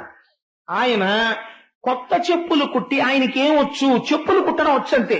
ఆయన చెప్పులు కుట్టి, అది కూడా చిత్రం ఏమిటో తెలుసా అండి, పట్టుకెళ్ళి వెంకటాచల క్షేత్రంలో సమర్పించి పొంగిపోయి, మనం అనుకుంటాం కాటేజీలు తీసుకుని కాటేజీల్లో పడుకుని ఆర్జిత సేవ టిక్కెట్లు పుచ్చుకొని వెంకటాచలం వెళ్లి తలనీలాడివ్వడానికి మొహమాట పడిపోయేటటువంటి చదువుకున్న ప్రబుద్ధులున్న ఈ రోజుల్లో వెంకటాచలం వెడితే ట్రంక్ పెట్టి నెత్తి మీద పెట్టుకుని పిల్లలతో రోడ్ల మీద పడుకుని తలనీలాలు ఇచ్చి ప్రసాదం తెచ్చి పూజ చేసి పంచుకుంటారు వాళ్ళు భక్తులంటే. అటువంటి చెప్పులు కుట్టేటటువంటి వాడు వెంకటాచల క్షేత్రంలో స్వామికి చెప్పులు ఇచ్చి కొండ నడిచెక్కి స్వామికి నమస్కారం చేసుకుని పొంగిపోయిన హృదయంతో ఇంటికొచ్చాడు. ఇంటికొచ్చి ఇంట్లో కూర్చుంటే తన ఇంటి మేడ మీద ప్రతిరోజు అన్నం వండుకోవడానికి తినడానికి కావలసినంత డబ్బు లేక భార్య దొరికిన కాశీని బియ్యం నీళ్లలో తడిపి ఎండబెట్టి పిండి చేస్తుంది. ఆ పిండి ముద్దలన్నా చేసుకుంటారు, సంకట అంటారు, సంకటన్నా చేసుకుంటారు, అట్టుముక్కలు పోసుకు తింటారు వాళ్ళు. దానికోసం పిండి ఆరబోసింది. భార్య పిండి తీద్దామని మేడెక్కింది. ఆ పైకెక్కి చూసింది. మేడంటే వాళ్ళకి మేడ ఉంటుందా, ఆ ఉన్నటువంటి పాక మీద బట్ట లాంటిది వేసి చిన్న మంచె మీద ఆ పిండి పోసింది, కుక్కలవి వచ్చి తినేయకుండా. ఆవిడ మళ్ళీ వెళ్ళి ఆ పిండి తీద్దాం అనుకుంది. ఆ పిండి మీద ఒక పాదం కనపడింది ఆవిడికి. రేఖా మజద్ధజ సుధాక లసాత పత్ర వజ్రాంకుశాంబురు హకల్పక శంకచక్రై భవ్యైరలంకృత తలౌ పరతత్వ చిహ్నై శ్రీ వెంకటేశ చరణౌ శరణం ప్రపద్యే. పద్మరేఖ, శంఖరేఖ, చక్రరేఖ, అంకుశము, అమృతపాత్ర వీటన్నింటితో కలిసి వెలిగిపోతున్న పాదముద్ర ఒకటే ఆ పిండి మీద కనపడింది. ఆవిడ చూసి ఆ పాదముద్ర చూసి పొంగిపోయి ఏమిటి పాదముద్ర అని భర్తకి చెప్పింది. ఆయన వచ్చి చూసి ఈ ముద్ర చూస్తుంటేనే అవ్యాజమైన ఆనందం వస్తోంది. పెద్దలు పంతులు గారిని ఎవరినన్నా తీసుకొస్తానని తీసుకొచ్చి చూపించాడు. తీసుకొస్తే ఆయన చూసి అయ్య బాబోయ్ ఇది వెంకటేశ్వరుడి పాదం రా అన్నాడు. వెంకటేశ్వరుడి పాదం పిండి మీద పెడితే ఆయన ఏం చేశాడో తెలుసా అండి, నాకేమొచ్చు, నా స్వామికి వచ్చి చెప్పిస్తాను. నా స్వామి కాలి సైజు తెలిసింది, మొన్న ఇంత చెప్పులే పట్టుకెళ్ళా, ఈ సైజుకి సరిపడ చెప్పు చెక్కుతానని ఒక తోలు పట్టుకొచ్చి తాను చెప్పులమ్ముకు బ్రతకవలసిన వాడు ఉన్న తోలు దాని మీద పెట్టి కోసేశాడు. ఒక్క చెప్పుకే సరిపోయింది. ఒక్క చెప్పు అందంగా కుట్టి తల మీద పెట్టుకుని నడుస్తూ వెంకటాచలం వెళ్లి కొండెక్కే మార్గంలో ఇచ్చేస్తానన్నాడు. అదే సమయంలో శ్రీకాళహస్తి దగ్గర వేరొక చెప్పులు కుట్టేవారింట్లో కూడా ఇదే పాదం పడింది. అక్కడ ఎడం పాదం పడింది, ఇక్కడ కుడి పాదం పడింది. ఆయన చెప్పు కుట్టి తల మీద పెట్టుకుని ఇద్దరు ఒక్కొక్క చెప్పే పెట్టుకుని కటిక దరిద్రులు, చెప్పులు కుట్టమ్మేవాళ్ళు, ఒక చెప్పు కన్నా తోలు లేని వాళ్ళు చెప్పు పట్టుకుని ఇద్దరూ చెప్పులు పట్టుకుని ఏకకాలమునందు కొండెక్కే మార్గం దగ్గర గుడికొచ్చారు. ఇద్దరు చెప్పులు తీసుకొచ్చి అక్కడ పెట్టారు. ఖచ్చితంగా సరిపోయే కుడి పాదానికి ఎడం పాదానికి. ఈశ్వరుడు ఇద్దరి చెప్పులు రాత్రి వేసుకుని మా అమ్మ అలమేలు మంగమ్మ దగ్గరికి వెళ్ళుండరు. కాబట్టి మీరు చెప్పండి, ఏం పోతన గారు చెప్పింది అబద్ధమా? మా పోతన గారికి అబద్ధం చెప్పుకోవలసిన కర్మ. కలలోనంతం మున్నిరుంగని మహా కష్టాత్ముడైనట్టి దుర్బలుడు ఆపత్సమయంబునన్ నిజ పదాబ్జాతంబు ఉల్లంబునంతలపన్ అంతన వచ్చి ఆర్తిహరుడై తన్నైన ఇచ్చున్ సునిశ్చల భక్తి భావముల భజించు వారికిడడే సంపద్విశేషోన్నతుల్. అటువంటిది పరమభక్తితో ఈశ్వరాను ఉన్నావని కొలిచిన వాడికి ఏమివ్వడయా? ఏ సంపదలైనా ఇస్తాడు. ఎందుకొచ్చిన దరిద్రమయ్యా మనకి? పిల్లల కోసమని ఒక్కసారి వెళ్ళవయ్యా కృష్ణ పరమాత్మ దగ్గరికి. ఆయన అన్నాడు, నీవు చెప్పిన ఎట్లు రాజీవ నేత్రు పాద పద్మముల చేరుట పరమ శోభనంబు కాని చక్రహస్తునకిప్పుడు కొంపోవ కానుకేదైనా కలదె మనకు అన్నాడు. పెద్దవాళ్ళ దగ్గరికి వెళ్ళేటప్పుడు, స్నేహితుడి దగ్గరికి వెళ్ళేటప్పుడు, వృద్ధుల దగ్గరికి వెళ్ళేటప్పుడు, రోగుల దగ్గరికి వెళ్ళేటప్పుడు, గురువుల దగ్గరికి వెళ్ళేటప్పుడు రిక్తహస్తాలతో వెళ్ళం కదా, ఏదైనా కానుక పట్టుకెళ్ళాలి కదా స్నేహితుడికి. అందుకని ఆయనకి పట్టుకెళ్ళడానికి మన ఇంట్లో ఏమి కానుకుందే, నువ్వు చెప్పావు వెళ్ళమని చాలా సంతోషం, వెడతాను. కానీ వెళ్ళి పట్టుకెళ్ళి, కృష్ణ ఇన్నాళ్ళకి కలిశాం, స్నేహితుడి వీధిగో తీసుకో అని ఇవ్వడానికి నా దగ్గర ఏముంది అని అడిగాడు. అడిగితే ఆవిడంది, మనకున్నదే మనం ఇద్దామయ్యా. ఏమి తెచ్చావని చూసేవాడు కాడు పరమాత్మ, ఎంత ఆర్తితో తెచ్చావని చూస్తాడయ్యా. మన ఇంట్లో అటుకులు ఉన్నాయి ఒక గుప్పెడు, అవే మూట కడతానంది. ఆయన పేరేమిటో లోకం మర్చిపోయింది. ఎందుకో తెలుసా అండి, అసలు ఆయన జీవిత కాలంలో ఆయన్ని ఆ ఊళ్ళో చిరువులేని పంచ కట్టుకోగా చూసిన వాళ్ళు లేరు. అందుకని ఆయనకి కుచేలుడని పేరు. అంటే ఆయన్ని హాస్యోక్తులు ఆడేవారు, పరిహాసం ఆడేవారు. కుచేలుడు అంటే చేలం అంటే వస్త్రము, కు అంటే చిరిగిపోయిన బట్ట. చిరిగిపోయిన బట్ట తప్ప చిరగని బట్ట కట్టడం కుచేలుడికి తెలియదు అసలు. అంటే ఎప్పుడూ కట్టుకోలేదు. ఎప్పుడూ కట్టుకోకపోయినా యోగరతో వా భోగరతో వా సంగరతో వా సంగ విహీన యస్య బ్రహ్మణి నమతే చిత్తం నందతి నందతి నందత్యేవ. పరమానందంతో ఉండేవాడు స్వామిని లోపల దర్శించుకుంటూ. కాబట్టి ఆయన కుచేలుడు కుచేలుడు అని పిలుస్తూ ఉండేవారు. కాబట్టి ఇప్పుడు అటుకులు తీసుకొచ్చింది, మూట కట్టాలి. ఎక్కడ కడుతుంది? ఖండోత్తరీయం, చిరిగిపోయినటువంటి ఉత్తరీయం కనపడింది. గట్టిగా ముడేస్తే పిచ్చిపోతుంది ఆ ఉత్తరీయం. అందులోనే ఆ గుప్పెడు అటుకులు పోసి జాగ్రత్తగా ముడేసిందిట. ముడేసి, ఈ అటుకులు మీ స్నేహితుడికి ఇవ్వండి అంది. తప్పకుండా ఇస్తాను, బయలుదేరుతానని. కాళ్ళకి చెప్పులు లేవండి కుచేలుడికి, అంత దరిద్రం అనుభవించినటువంటి వాడు. అంత దరిద్రంలోంచి పైకొచ్చాడు మహానుభావుడు. అందుకని ఆ కుచేలుడు చెప్పులు లేకుండా ఆ చిరిగిపోయిన బట్టలతో, చెమట కంపుతో, ఆ రథాల మించి వస్తున్నటువంటి ధూళి అంతా ఒంటి మీద పడిపోయి, అంత దూరం నుంచి చూస్తే ఇక్కడికి దుర్వాసన వచ్చేటటువంటి స్థితిలో ఆయన నడిచి నడిచి నడిచి నడిచి చివరికి ద్వారకా నగరాన్ని చేరుకున్నాడు. ఏమి తిన్నాడో ఏమి తినలేదో ఈశ్వరుడికి ఎరుక. నడిచే ద్వారకకు వెళ్ళాడని భాగవతంలో రాశారు. నడిచి ద్వారకా పట్టణాన్ని చేరుకున్నాడు. చేరుకుని ద్వారకా పట్టణంలోకి వెళ్లి ద్వారక వంక చూశాడు. చూసి అనుమానం వచ్చింది, ఏమి ద్వారకా పట్టణం రా, ఎక్కడ చూసినా బంగారముతో నిర్మించబడినటువంటి గోపురాలు, రత్నాలు తాపడం చెయ్యబడ్డాయి, పరిమళ ద్రవ్యాలు చల్లబడినటువంటి రాచవీధులు, కస్తూరి కర్పూరము మొదలైనటువంటివి కాల్చిన సువాసనలు వస్తున్నాయి. ఇటువంటి చోట నా సఖుడైనటువంటి గోవిందుడు ఎక్కడున్నాడో అని అడిగాడు. అడిగితే వాళ్ళు అన్నారు, ఈ రాస వీధంతా కృష్ణ పరమాత్మదే. ఇక్కడ కనపడుతున్నటువంటి 16,008 దివ్య సౌధములున్నాయే, ఈ 16,008 దివ్య సౌధములు ఆయన తన భార్యలతో ఉంటాడు. ఆయన ఇక్కడ రథం మీద తిరుగుతూ ఉంటారు. ఆ కృష్ణ పరమాత్మకి మీరు స్నేహితులా అని అడిగారు. నేను స్నేహితుణ్ణి అన్నాడు. కానీ కుచేల భక్తి అంటే ఏమిటో తెలుసా అండి? ఒక ఆలోచన రావాలి. ఇప్పుడు నా స్నేహితుడు, ఇద్దరం కలిసి చదువుకున్నాం గురువుగారి దగ్గర, ఇవాళ కృష్ణుడు ఇలా ఉన్నాడు, నేను ఇలా ఉన్నాను అనుకోవాలి. కుచేలుడుట రాచవీధిలో నిలబడి ఈ 16,008 రాచసౌధములు కృష్ణుడివే అని చెప్తే ఒక్కసారి వాటి వంక చూశాట. చూసి అక్కడ వెళ్ళిపోతున్న పరిచారికల్ని చూశాడు. వాళ్ళు వేసుకున్న ఆభరణాలు, కట్టుకున్న వస్త్రాలు కొన్ని లక్షల విలువైనవి. వాళ్ళు ఎవరని అడిగాడు. వాళ్ళు కృష్ణుని యొక్క భార్యల పరిచారికలు అన్నారు. వీళ్ళే ఇలా ఉంటే నా స్వామి ఎంత ఐశ్వర్యవంతుడు, నా స్నేహితుడు, నా సఖుడు, నాతో కలిసి చదువుకున్నవాడు ఇవాళ ఈ స్థితికి చేరాడు అని నిలబడిపోయి ఆనందమగ్నుడై కన్నుల వెంట ధారగా వర్షం పడినట్టు నీళ్లు కారిపోయేట. ఇవన్నీ చూస్తున్నవాడు ఉన్నాడు ఆంతరమునందు. పొంగిపోయి కృష్ణ భగవానుడు ఈ ఇంటిలో ఎక్కడుంటాడు అని అడిగారు. ఎక్కడుంటాడు? నిన్న మీరు నారదోపాఖ్యానంలో చూశారు కదా, అదిగో ఆ ఇంట్లోనే ఉన్నారు అన్నారు. ఆ ఇంటిలోకి వెళదామనుకున్నాడు. కానీ ఇంటి ముందు పెద్ద పెద్ద శూలాలు పట్టుకుని కాపు కాస్తున్నారు భటులు. ఇంటి లోపలికి వెడదామంటే చూసి తన యొక్క చిరిగిపోయిన బట్టలు ఈ స్థితి చూసి లోపలికి రానిస్తారో రానివ్వరో.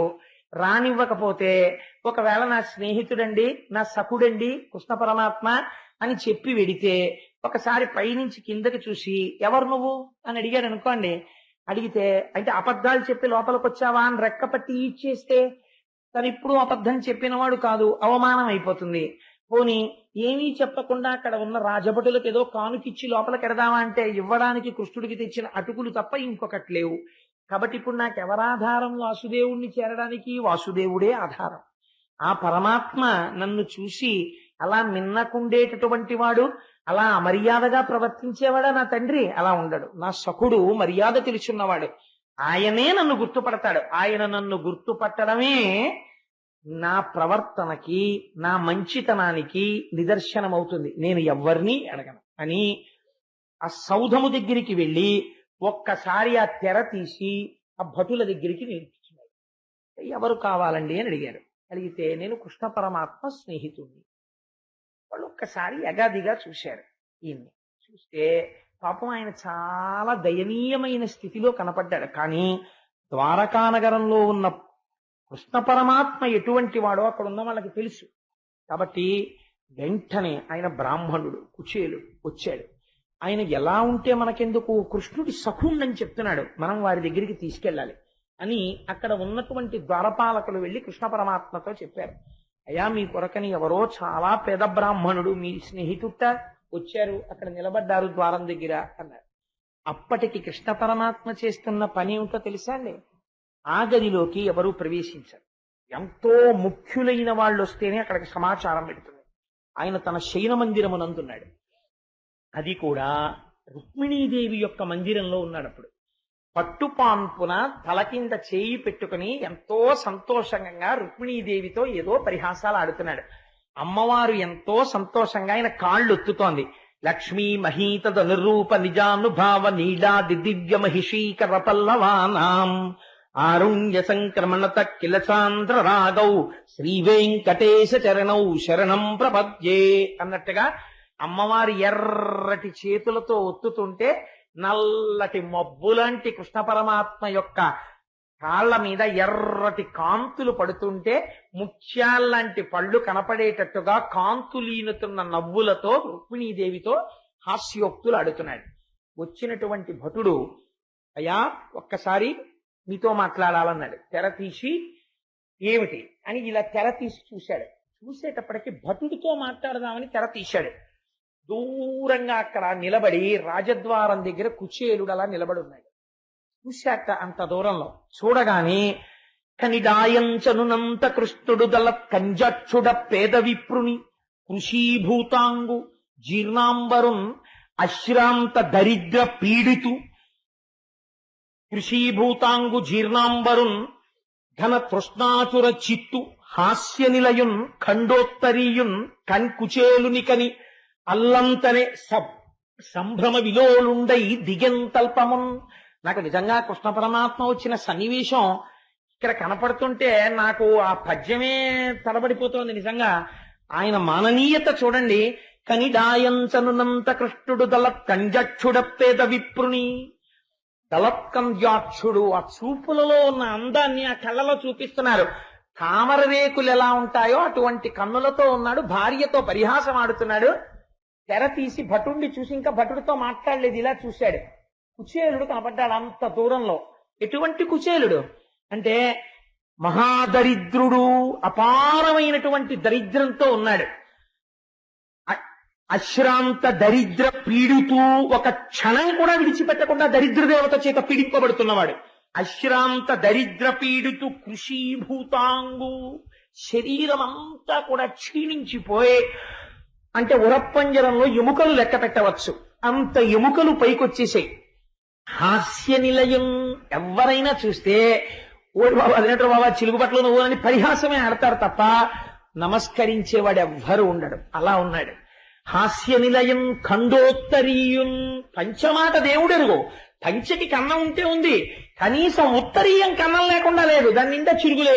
ఖండోత్తరీయున్ అల్లంతనే కని, అంత దూరంలో చూసి సంభ్రమ విలోలుండై ఓయ్ కుచేలా ఎప్పుడొచ్చావా అని దిగంతల్పమున్ ఒక్కసారి దూకేసేట మంచం మించి దూకి పరిగెత్తుకుంటూ వెళ్ళిపోయి గట్టిగా కౌగిలించుకున్నాక కుచేలా ఎన్నాళ్ళకి చూశానయ్యా నిన్ను, నా ప్రాణం లేచినట్టుందో, రా రా రా అని గబగబా చెయ్యి పట్టి తీసుకొచ్చేట.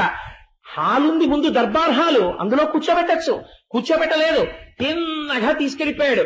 రుక్మిణీదేవి తాను తప్ప అన్యులు ఆ పాన్పుని ముట్టరు. అటువంటి హంసతూలికా తల్పం ఆ తల్పం మీద కూర్చోబెట్టి అట్లు కూర్చుండబెట్టి నెయ్యమున కనక కలిస సలిలమున కాళ్ళు కడిగి, ఓయ్ రుక్మిణి ఎవరొచ్చారో తెలుసా, నా అనుంగు మిత్రుడు కుచేరుడు వచ్చాడు, రా పట్రా బంగారు చెంబుతో నీళ్లు పట్రా, మన అదృష్టం ఇవాళ నా స్నేహితుడు వచ్చాడన్నాడు. అయ్య బాబో ఇదేమిటి అల్లరని ఆవిడ గబగబా బంగారు చెంబుతో నీళ్లు పట్టుకొచ్చింది. తీసుకురండి తొందరగా పళ్ళెం అన్నాడు. ఆయన కాళ్ళ కింద పళ్ళెం పెట్టి రుక్మిణీదేవి నీళ్లు పోస్తోంది. ఎవరు? అనఘ ఆదిలక్ష్మి అయిన రుక్మిణితోడ క్రీడ సల్పుచున్న కృష్ణ చూచి, ఏ తల్లి యొక్క కని చివర చూపు సోకితే ఐశ్వర్యం వస్తుందని లోకం కొలుస్తుందో అటువంటి లక్ష్మీదేవి నీళ్లు పోస్తోంది. సమస్త బ్రహ్మాండములకు ఆధారభూతుడైన కృష్ణ పరమాత్మ కాళ్ళు కడుగుతున్నాడు. కూర్చోబెట్టి అట్లు కూర్చుండబెట్టి నెయ్యమున కనక కలిస సలిలమున కాళ్ళు కడిగి తజ్జలంబు మస్తకమున తాల్చి, శిరస్సు ఉంచి ఆ నీళ్లు తన కిరీటం మీద తల మీద చల్లుకున్నాడు. రుక్మిణీదేవి తల మీద చల్లాడు, అక్కడ ఉన్న వాళ్ళందరికీ చల్లి లలిత మృగమదమదసార కలితమైన ఎటువంటి గంధం తీసుకొచ్చేట. అయ్యో స్నేహితుడా ఎక్కడున్నావా ఇన్నాళ్ళు, ఎంత అలిసిపోయి ఎలా వచ్చావు, ఎక్కడి నుంచి వచ్చావు? అంత దూరం నుంచి వచ్చాను నిన్ను చూడ్డానికి. ఇంత దూరం వచ్చావా? అయ్యయ్యో కాళ్ళు ఎంత నిప్పుంటాయో, చెమట పట్టిందేమో, అదిగో చూసావా ఒళ్ళంతా ఎంత చెమటలు పట్టాయో అని గబగబా లలిత మృగమద ఘనసార కలితమైన మలయజంబు నొడల జొబ్బిల్ల నలది ఆ గంధం తీసుకొచ్చి తను లేచి ఆ పళ్ళెంలో ఉన్న గంధం చేతి నిండా రాసుకుని, ఏది ఆ ఉత్తరీయం తీసేయి, ఆ లాల్చీ తీసేసాయి అని చెప్పి, అసలు బ్రాహ్మణుడు లాల్చీ వేసుకోడు కదా, ఉత్తరీయం ఒకటే ఉంటుంది, ఆ ఉత్తరీయం కూడా తీసేసి ఆయన ఒంటి నిండా గంధం రాశాట. ఆయన ఒంటి నిండా గంధం రాసి తంబు విసరి ఒక విసినికర్ర పట్టుకుని, ఏమిటా చెమట్లు కుచేలా ఎంత కష్టపడొచ్చావో అని విసినికర్ర పెట్టి కృష్ణ పరమాత్మ నిలబడి విసురుతున్నారట. విసిరి రుక్మిణీదేవిని పిలిచి, ఎవరనుకుంటున్నావు? నా బాల్య సఖుడు, ఇద్దరం కలిసి చదువుకున్నాం, రా విసురు అన్నట్టు. ఆవిడ లక్ష్మి, శ్రీ మహాలక్ష్మి. కృష్ణ పరమాత్మ చేసిన హడావిడికి తెల్లబోయి తామర పువ్వులతో చేసిన విసినికర్ర పట్టుకుని కుచేలుడికి విసురుతోంది లక్ష్మీదేవి. విసురుతుంటే గాలి ఒంటికి తగిలి ఆయన సేద తీరేట. దీపాలు తీసుకురండి, నా మిత్రుడు వచ్చాడు, ఎంత కష్టపడొచ్చాడో, ఎంతమంది దృష్టి దోషం పడిందో, కృష్ణ సఖుణ్ణి అని చెప్పుకుని వస్తుంటే, కృష్ణుడి స్నేహితుడా, ఇద్దరు కలిసి చదువుకున్నారా అని ఎంతమంది దృష్టి దోషం పడిందో, దృష్టి తీసేయద్దు అని బంధు రామోదకలిత ధూపంబులొసగి మించుమణి దీపములని వాళించి మరియు, నువ్వు వస్తున్నప్పుడు నడిచొచ్చావో, ఎటువంటి దుమ్ము పీల్చావో రథాలు వెళ్ళిపోతుంటే, నాకు తెలియదు కుచేలా, లేకపోతే రథం పంపిద్దును కదా, నడిచొచ్చావా అని మంచి ధూపాన్ని ఆయనకి చూపించాక, మణులతో చేయబడినటువంటి దీపములతో ఆయనకి నీరాజనమిచ్చి ఎంతో సంతోషంగా దగ్గర కూర్చుని, ఆ కూర్చోవడంలో కూడా పరమ ఆప్యాయంగా ఆయన చెయ్యి తీసి తన చేతిలో పెట్టుకుని, ఆ చేతి మీద రెండు చేతులు, ఒక చేతిలో ఆయన చెయ్యి పెట్టుకుని మీద చెయ్యి వేసి పరమ సంతోషంతో ఆ స్నేహితుడి వంక చూసి, బాగున్నావా కుచేలా, అందరూ సంతోషమా, ఎన్నాళ్ళయిందో మనం కలిసి అని ఇలా ప్రవర్తిస్తుంటే, ఆయన అలా ప్రవర్తించడం ఇతపూర్వం ఎవరూ చూడలేదు.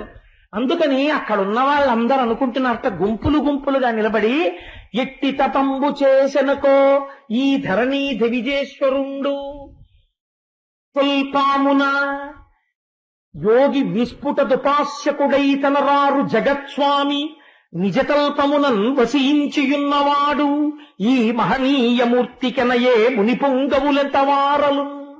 ఏం ఆశ్చర్యం! ఇత పూర్వం మనం నారదుడు వచ్చినప్పుడు చూసాం, వశిష్ఠుడు వచ్చినప్పుడు చూసాం, దేవతలు వచ్చినప్పుడు చూసాం. వచ్చారా కూర్చోమ్మననేవాడు, హాల్లోకి తాను వచ్చేవాడు, కూర్చోపెట్టి మాట్లాడేవాడు. అంతేకాని ఇంత పొంగిపోవడం, ఇంత సంతోషపడిపోవడం ఎప్పుడూ చూడలేదు. ఏం ఆశ్చర్యం! చూస్తే దరిద్రుల్లా ఉన్నాడా? ఎట్టి తపంబు చేసెనుకో, ఏమి తపస్సు చేశాడో ఈ ధరణీది విజేశ్వరుండు ఈ బ్రాహ్మణుడు. యోగి విస్ఫుటదుపాస్యకుడై తనరారు జగత్స్వామి. మహాయోగులైనటువంటి వారు హిమాలయాల్లో కూర్చుని తపస్సు చేస్తే తప్ప దొరకనటువంటి పరమాత్మ ఇవాల్టి రోజున నిజతల్పమునందసించియున్నవాడు. దాని మీద రుక్మిణీకృష్ణులు తప్ప అన్యులు కూర్చోవడం మనం ఇప్పటిదాకా చూడలేదు. దాని మీద కూర్చోవడమా, రుక్మిణీదేవి నీళ్లు పోయడమా, కృష్ణుడు కాళ్ళు కడగడమా, ఆ నీళ్లు రుక్మిణీదేవికి చల్లడమా, రుక్మిణీదేవిని తామర పువ్వుల విసినికర్రతో విసరమనడమా? కృష్ణ పరమాత్మ ఇంత పొంగిపోయి ఆయన చేతులు తన చేతులతో పట్టుకుని పరవశించిపోతూ రా భోజనం చేద్దాం అని తీసుకెళ్లి ఆయనతో కలిసి భోజనం చేయడమా, ఆయనతో పలహారం చేయడమా, పరవశించిపోవడమా, ఇంకొంచెం వేయి ఇంకొంచెం వేయి అండమా?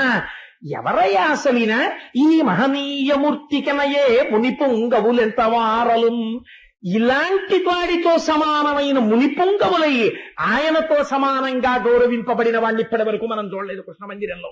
ఎవరి ఆప్తుడు కృష్ణుడి దగ్గర ఇంత మర్యాదకి ఇంత ప్రేమకి నోచుకున్న మహాత్ముడు అని వాళ్ళు ఆశ్చర్యపోతున్నారట. ఎంత ప్రేమో చూడండి. దగ్గర కూర్చున్నాడు. బ్రహ్మణోత్తమ వేదపాతలబ్ధ దక్షత గల వంశము వలన జన్మించిన చారు వంశమునందు జన్మించిన సుశీల భవద్భార్య అనువర్తియగునే. ఓ బ్రాహ్మణోత్తమ, వేదపాఠన దక్షత గల చారు వంశము వలన జన్మించిన సుశీల నీదు భార్య వర్తనముల భవత్సదృశయగునే. స్నేహితుణ్ణి ఎటువంటి మాట అడగారో ఆ మాట అడిగాడు. ఏమయ్యా, నేను అప్పుడు విన్నాను, నువ్వు వివాహం చేసుకున్నటువంటి స్త్రీ చాలా కాలం వేదాన్ని నమ్ముకుని వేదపాఠం చెప్పుకున్నటువంటి బ్రాహ్మణుల యొక్క కుటుంబంలో జన్మించిన పిల్ల అని నేను విన్నాను. కాబట్టి అటువంటి కుటుంబంలో పుట్టిన పిల్ల భర్తని అనుసరించి ఉండేటటువంటిదై ఉంటుంది కదా. ఆ సుశీల నిన్ను సర్వకాలముల యందు అనుసరించేదై ఉన్నదా? సుశీల అంటే మంచి శీలము కలిగినటువంటిది. ఎంత గొప్ప పేరండి ఆ సుశీల అన్న పేరు. నిజంగా 3 అక్షరాలు ఆడవాళ్ళు పెట్టుకోదగ్గ పేరది. కాబట్టి ఆ సుశీల, సుశీల అంటే పేరని కాదు, మంచి శీలము కలిగినది నిన్ను అనువర్తించి ఉన్నదా? నాకు జన్మనిచ్చిన మా అమ్మ పేరు సుశీల, అందుకని నిన్ను అనువర్తించి ఉన్నదా అంటే సభాముఖంగా ఒకసారి మా అమ్మని స్మరించడంలో నాకు ఒక తృప్తి, అందుకని స్మరించాను. ఇందుచేత నిన్ను అనువర్తించి ఉండేదేదా? నాకు చూడా నీకు ధన పుత్ర గృహ క్షేత్ర దారాదులందు నీ మనస్సు చెందకుండుటతో చూయుతున్నయది. ఇచ్చేలా నువ్వు ఏంటే ఇలా ఉన్నావు, బట్టలు అవిని ఏం డబ్బులు లేవా అనలేదండి. ఎంత గొప్ప మాట అన్నాడో చూడండి.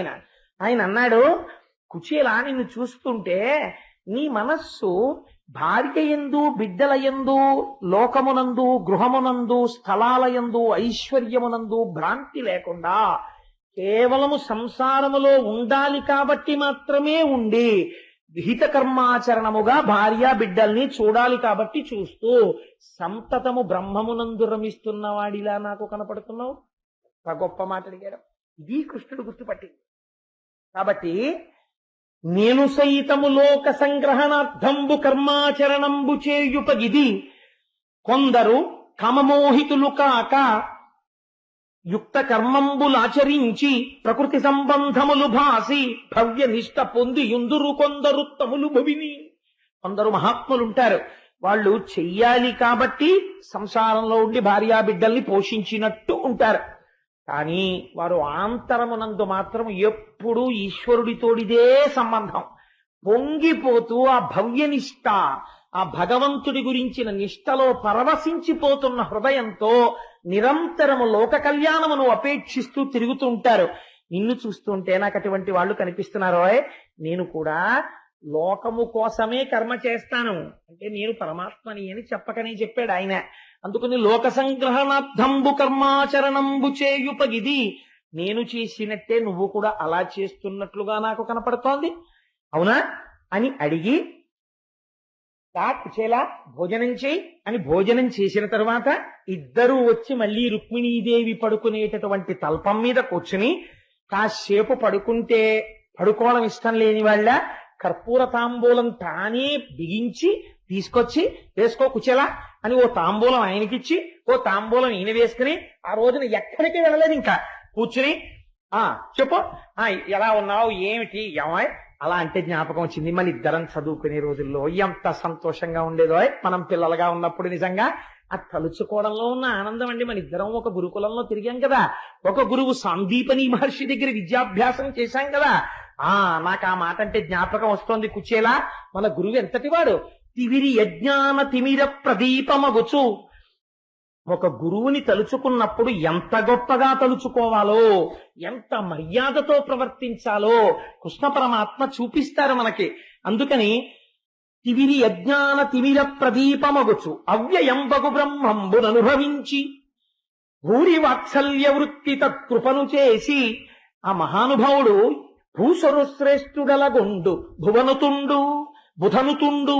ఆయన తివిరి యజ్ఞాన తిమిర ప్రదీపమగుచు. ఆ సాందీపని మహర్షి నోరు విప్పి మాట్లాడితే చాలు అజ్ఞానమన్న చీకటి విడిపోయేది.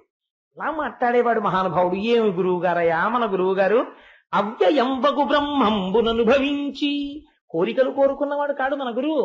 ఎప్పుడు నిరంతరము ఈశ్వరుణ్ణి మనస్సులో తలుచుకుంటూ పొంగిపోతూ ఏదో మధురమైనటువంటి పదార్థం కడుపు నిండా తినేసిన వాడికి అదే త్రేణుపు వస్తుంటే, ఆ యాలుకల వాసన లవంగాల వాసనతో తినేసినటువంటి పాయసం త్రేణుపొచ్చినట్టు ఏలా లవంగ ఘనసార సుగంధి తీర్థం దివ్యం వియచ్చరతి హేమ ఘటేషు పూర్ణం దృక్తోజ్జవైదిక శిఖామనయ ప్రహుష్ణా ఇష్టం తివేంకటపతే తవ సుప్రభాతం అని ఆయనకి కలిపిన ఏలా లవంగ ఘనసార సుగంధి తీర్థం లాంటి తాగేస్తే త్రేణుపొచ్చిందనుకోండి, ముక్కులోకి ఆ యాలకుల వాసన వస్తుంది. అలా అవ్యయంబగు బ్రహ్మంబును అనుభవించి మన గురువు ఎప్పుడు భగవంతుణ్ణి దర్శనం చేస్తూ మనస్సులో రమించిపోతూ ఆ త్రేణుపులు వచ్చిన వాళ్ళ పడుకున్నా కూర్చున్నా నించున్నా లేచినా అని ఇలా తనలో తనే అనుకుంటూ పరవశించిపోతూ భగవంతుణ్ణి గుర్తు తెచ్చుకుని ఆ లీలలు గుర్తు తెచ్చుకుని పరవశించిపోయే మన గురువు ఎంత గొప్పవాడో. అవ్యయంబగు బ్రహ్మంబును అనుభవించి భరిత సత్పుండు సత్కర్మ నిరతుడతుల. ఆయన అపారమైన సత్వగుణంతో నిండిపోయిన వాడైనా లోకాన్ని నడిపించడం కోసమని ఎప్పుడు సత్కర్మలను ఆచరిస్తూ గురువుగారు చేస్తున్నారు మనం చెయ్యాలని చెప్పి ఆచరణ యందు మనకి ఆదర్శంగా నిలబడిపోయిన వాడు. భరిత సత్పుండు సత్కర్మ నిరతుడతుల భూసుర శ్రేష్ఠుడలగొండు బుధనుతుండు. బ్రాహ్మణులలోకే బ్రాహ్మణుడైనటువంటి మన గురువు పండితుల చేత పొగడబడినవాడు. అటువంటి గురువు, ఆయన వాత్సల్యం, ఆయన మనకి పాఠం చెప్పిన రోజులు, ఆ గురుపత్ని ఏమి ప్రేమాయ్ కుచేలా. అంటే గుర్తొచ్చింది కుచేలా, నీకు విషయం చెప్పాలని మళ్ళీ దగ్గరగా జరిగి ఆ చెయ్యి మళ్ళీ గట్టిగా నొక్కేసి పొంగిపోయి ఆయన అన్నీ చూసి తెల్లబోయి ఇలా వింటున్నాడంతే. అసలు లోపలికి రాణిస్తాడా అనుకున్నవాడేమిటి ఇంత ప్రేమ, ఏమిటి పిచ్చి ప్రేమ అని అసలు అది ఆయన జీర్ణం చేసుకోలేకపోతున్నాడు. తెల్లబోయి కృష్ణుడి వంక చూస్తున్నాడు. ఇంకొంచెం దగ్గరికి జరిగి భుజం మీద చెయ్యేసేసి, అసలు ఆయన అలా ప్రవర్తించింది లేదు ఎవరితోటిని, భుజం మీద చెయ్యేసేసి దగ్గరికి తీసేసుకుని కుచేలా కుచేలా నీకు గుర్తుందా, మన ఇద్దరం ఒక రోజునేమో గురువుగారు ఏదో పాఠం వల్లించమంటే పాఠం చదువుకుంటున్నాం. గురుపత్ని పిలిచి, ఒరే నాయన కట్టెలు నిండుకున్న ఇంట్లో రేపు పొద్దున్న మీ అందరికీ పదార్థాలు ఉండాలి కదా, పిల్లల్ని చూసుకున్నట్టు చూసుకునేవారు గురుపత్ని అంటే. అందుకని అరణ్యానికి వెళ్లి కట్టెలు కొట్టి తీసుకురండి అంటే మన ఇద్దరం కట్టెలు తీసుకొద్దామని అరణ్యంలోకి వెళ్ళాం. తీరా మనం అరణ్యంలోకి వెళ్ళేటప్పటికీ ఆకాశం అంతా నల్లటి మబ్బు పట్టింది. కుచేలోపాఖ్యానం లాంటివి, గోవింద పట్టాభిషేకం లాంటివి వచ్చేస్తున్నాయని పరమాత్మ అలా కప్పేశారు.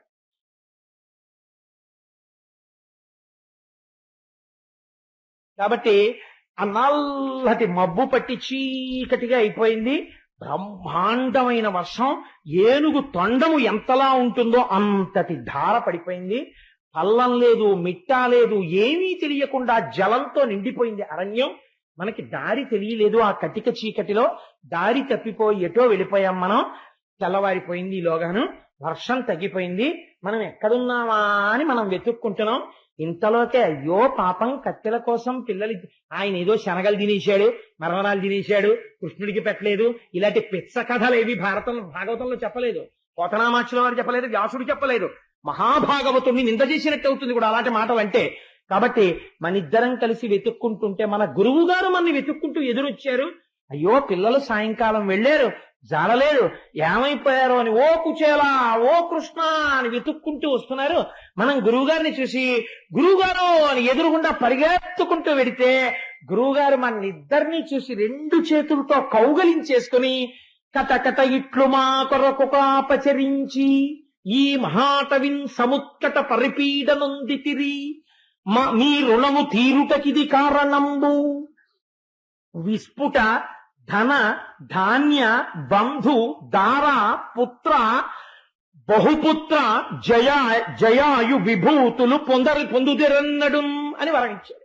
ఇది గురువాక్యం అంటే. గురువు అంటే ఎంత పొంగిపోతున్న మనస్సుతో ఉంటాడో చూడండి.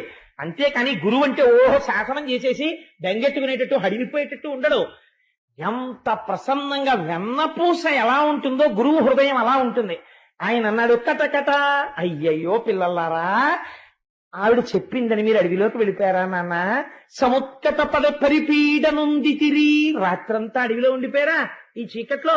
ఏం పులులు అరిచాయో, ఏ పావులు వచ్చాయో, దెబ్బలు తగలలేదు కదా అని ఒళ్ళంతా తడివి చూసి వాళ్ళు మన ఇద్దరిని కౌగిలించేసుకుని దగ్గరికి తీసుకుని కన్నులంబట నీరు పెట్టేసుకుని కళ్ళు తుడిచేసుకుని మీ రుణము తీరుటకిది కారణంబు, మీరు నాకు ఇంకా గురుదక్షిణ ఏమి ఇస్తాననకండి, రూపాయి కూడా వద్దు.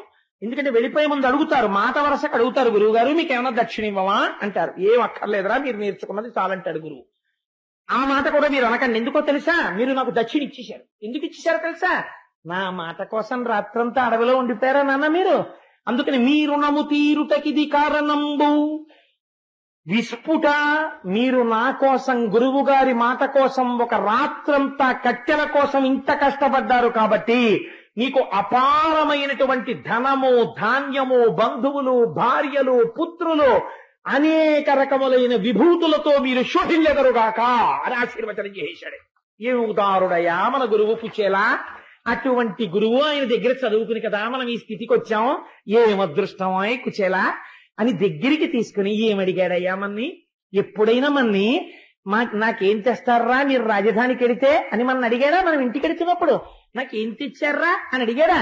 అయ్యో మీరు 4 రోజులు కనపడకపోతే నాకు బెంగగా అనిపించింది రా రండి అని భార్యని పిలిచి కుచేలుడు కృష్ణుడు వచ్చారు, ఆ కృష్ణుడికి వెన్నముద్దేశం పెట్టి అన్నాం అన్నాడు తప్ప నాకేం తెచ్చావురా అని అడగలేదురా.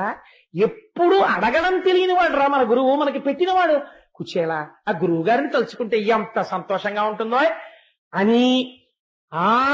కుచేలా అలా అంటే నాకు ఒక గొప్ప విషయం గుర్తొచ్చింది.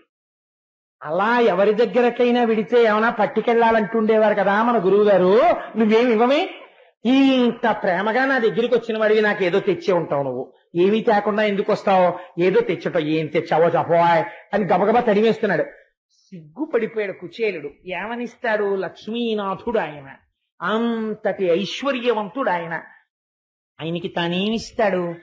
తిరిగిపోయినటువంటి ఉత్తరీయానికి వెనకనున్నటువంటి ముక్కలో ఇన్ని అటుకులు మూట కట్టున్నాయి. ఆ మూట కట్టి ఉన్నటువంటి అటుకుల వంక చూసి కృష్ణుడు అన్నాడు, తెలుసు తెచ్చాడు అటుకులని.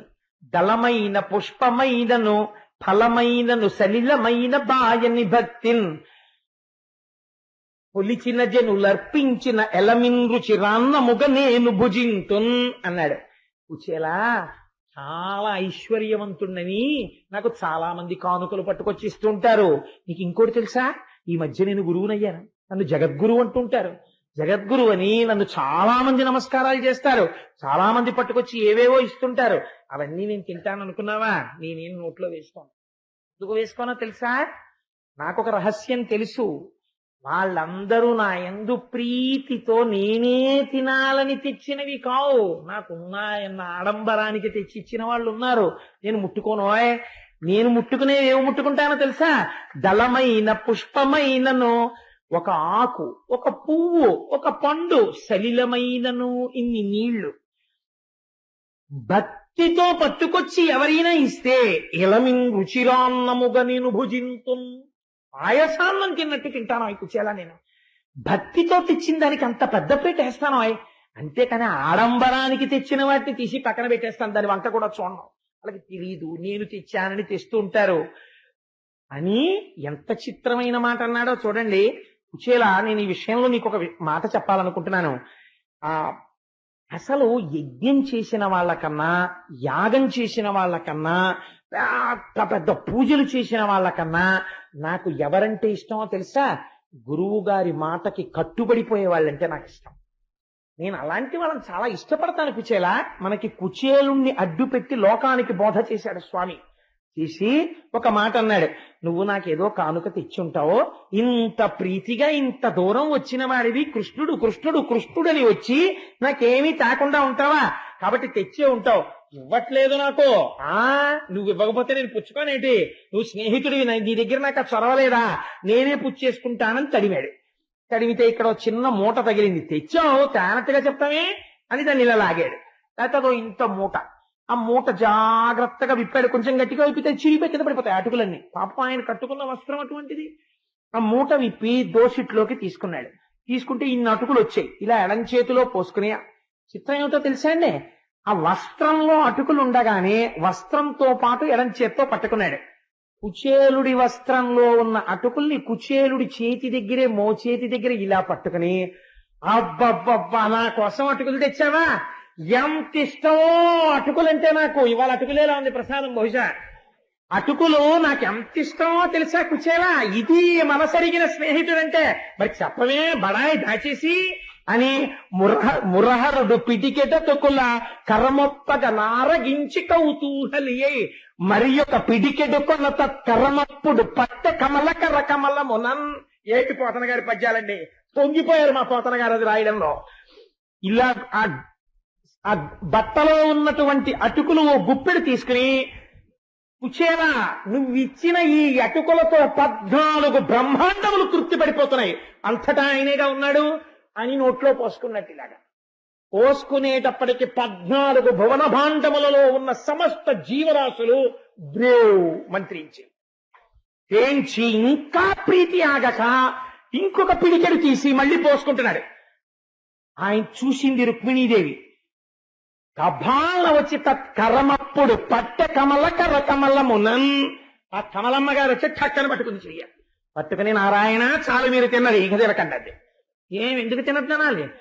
ఒక్క గుప్పెడు మీరు తింటే ఇహలోకమునందు 10 తరాలు తినడానికి కావలసిన ఐశ్వర్యము, భక్తి, జ్ఞానము, మోక్షము అన్ని ఇచ్చేశారు కుచేలుడికి. ఇంకొక పిడికెడు మీరు నోట్లో పోసుకుంటే నన్ను మిమ్మల్ని కూడా దాసుల కింద ఇచ్చేస్తారు కుచేలుడికి. చాలింకా పక్కన చేయబట్టుకుంది. నాకు తెలుసు, నిత్యానపాయని నిరవద్యాం దేవదేవ దివ్య మహిషీం. ఆ తల్లికి తెలియందే ఉంటుందండి. చేయి పట్టుకుంది. పట్టుకుంటే కృష్ణుడు పెద్ద నవ్వు నవ్వి ఆ అటుకులు మిగిలిన వాళ్ళకి అందరికీ ఇచ్చి, ఇవి మీరు తినేసి మిగిలినవి అయ్యప్ప స్వామి గుళ్ళో పాల్గొన మాసంలో జరిగే కుచేలోపాఖ్యానంలో ప్రసాదంగా పంచిపెట్టేయండి. ఇవాళ పంచిపెట్టేస్తాం. కాబట్టి యద్భావం తద్భవతి. మనం ఎలా భావన చేస్తే అది అలాగే ప్రసాదం అవుతుందండి. కాబట్టి ఇవాళ మనకి కృష్ణ పరమాత్మ చేతి అటుకులు వస్తున్నాయి ప్రసాదం అని ఆ ప్రసాదం పుచ్చుకున్నాడు. ఇక్కడే ఒక గమ్మత్తు ఉంటుంది. అంత బ్రహ్మజ్ఞాని కదా, కుచేలుడికి అటుకులు ఎందుకు ఇచ్చాడు పరమాత్మ? మరి ఎందుకు తీసుకున్నాడు అటుకులంటే ఆయనకి తెలుసు ఒక విషయం. పోతన గారు భాగవతంలో దీన్ని స్పష్టంగా రాశారు వచనంలో. గత జన్మలలో కుచేలుడు అపారమైనటువంటి ఈశ్వర భక్తితో ఎన్నో సేవలు చేశాడు. ఎన్ని సేవలు చేసినా ఎన్నడూ కూడా తన మనస్సులో ఈ కోరిక నాకు తీరితే బావుణ్ణు అన్న కోరిక మాత్రం లేదు. ఈశ్వరుడి సేవ చెయ్యడమే తన జీవితానికి ధన్యమని చేశాడంతే. దానివల్ల బ్రహ్మజ్ఞాని అయ్యాడు తప్ప ఆయనకి మనస్సులో మాత్రం కోరిక లేదు. నేను సేవింపగ నాపదల్బడమని నిత్యోత్సవం బబ్బని జనమాతృండనని సంసార మోహంబు పైకొనని జ్ఞానము కల్గని గ్రహగతుల్ కుందింపని మేలు వచ్చిన రాని అవి నాకు భూషణములే శ్రీకాళహస్తీశ్వర అంటాడు దుర్జటి. అలా ఇంత దరిద్రం అనుభవిస్తున్నా ఈశ్వరుణ్ణి సేవించి ఐశ్వర్యం పొందుదామన్న భ్రాంతి కుచేలుడికి లేదు. కానీ ఆయనతో పాటు సహధర్మచారిణి అయినటువంటి ఆయన భార్య అడిగింది ఐశ్వర్యం కావాలని. మహాభక్తుల యొక్క కోరిక తీర్చకుండా ఉండలేడు. ఇంత ప్రేమగా ప్రవర్తించిన కుచేలుడు మాత్రం నాకు ఇది కావాలి అని అడగలేదు. కుచేలుడు అడగకపోయినా కుచేలుడికి ఐశ్వర్యం ఇవ్వాలి. ఐశ్వర్యం కావాలని కుచేలుడు చేసింది లేదు. కానీ కుచేలుడి భార్య ఇచ్చిన అటుకులున్నాయి. ఆవిడ కోరిక తీర్చాలి. ఇప్పుడు ఎంత వింటాడో చూడండి ఆయన మొరలు. కాబట్టి కదండి మహానుభావుడు ఎంతంత ఆ చెవులకి పెద్ద పెద్ద ఆభరణాలు పెట్టుకుని ఇలా కూర్చుంటే మనం ఎక్కడ ఆయనకి కనపడకుండా అయిపోతామేమో అని చెప్పి పద్మపీఠం మీద అదే పనిగా నిలబడి అలా వింటూనే ఉంటాడు అప్పటికీ ఇప్పటికీ. మీరిప్పుడు లక్ష్మీ కళ్యాణంలో విన్నారు కదా, ఆ అలమేలు మంగ కంఠంబునందు మాంగళ్యంబు గీలించి అని. మనకిద్దరికీ కూడా తల్లిదండ్రులై ఉన్నారు. ఆ తల్లి పద్మావతీదేవి చూడండి. అందుకే ఇప్పటికీ ఈశానాం జగతోస్య వెంకటపతేర్ విష్ణోహ పరాం ప్రేయసీం తద్వక్షస్థల నిత్యవాసరసికాం తక్షాంతి సంవర్ధినీం పద్మాలంకృత పాణిపల్లవయుగాం పద్మాసనస్తాం శ్రియం వాత్సల్యాది గుణోజ్వలాం భగవతీం వందే జగన్మాతరం. ఆ తల్లి ఎక్కడుండనివ్వండి, పరమాత్మ పాదాల దగ్గర కూర్చుని ఉంటుంది.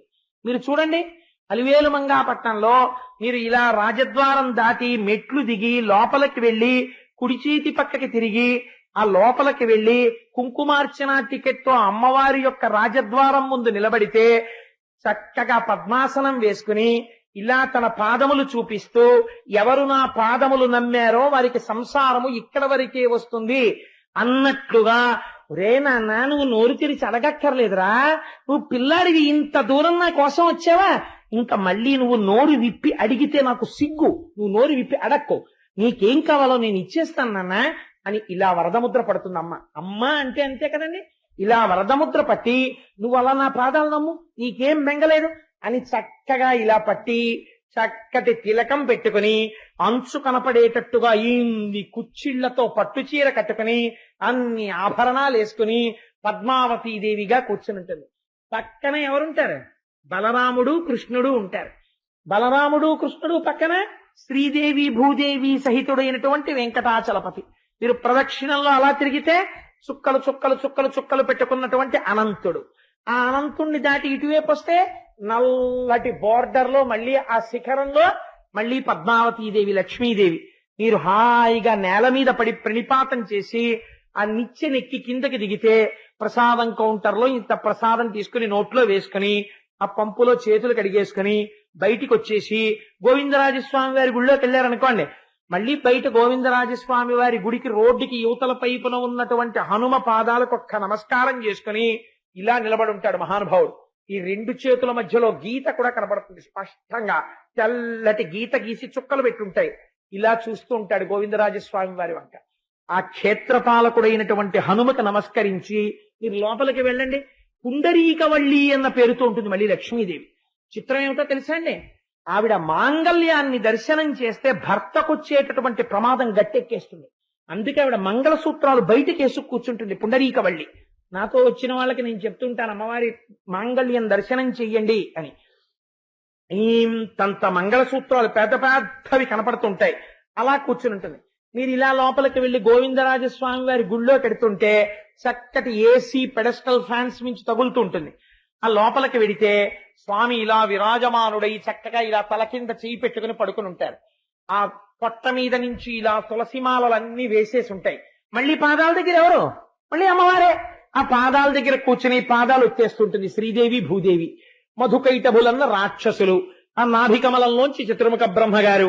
మళ్ళీ మీరు ఇలా దిగొచ్చారనుకోండి, మళ్ళీ ఎవరు? కృష్ణ పరమాత్మ చక్కగా నందక ఖడ్గం పెట్టుకుని ఆయన కూర్చుని ఉంటారు.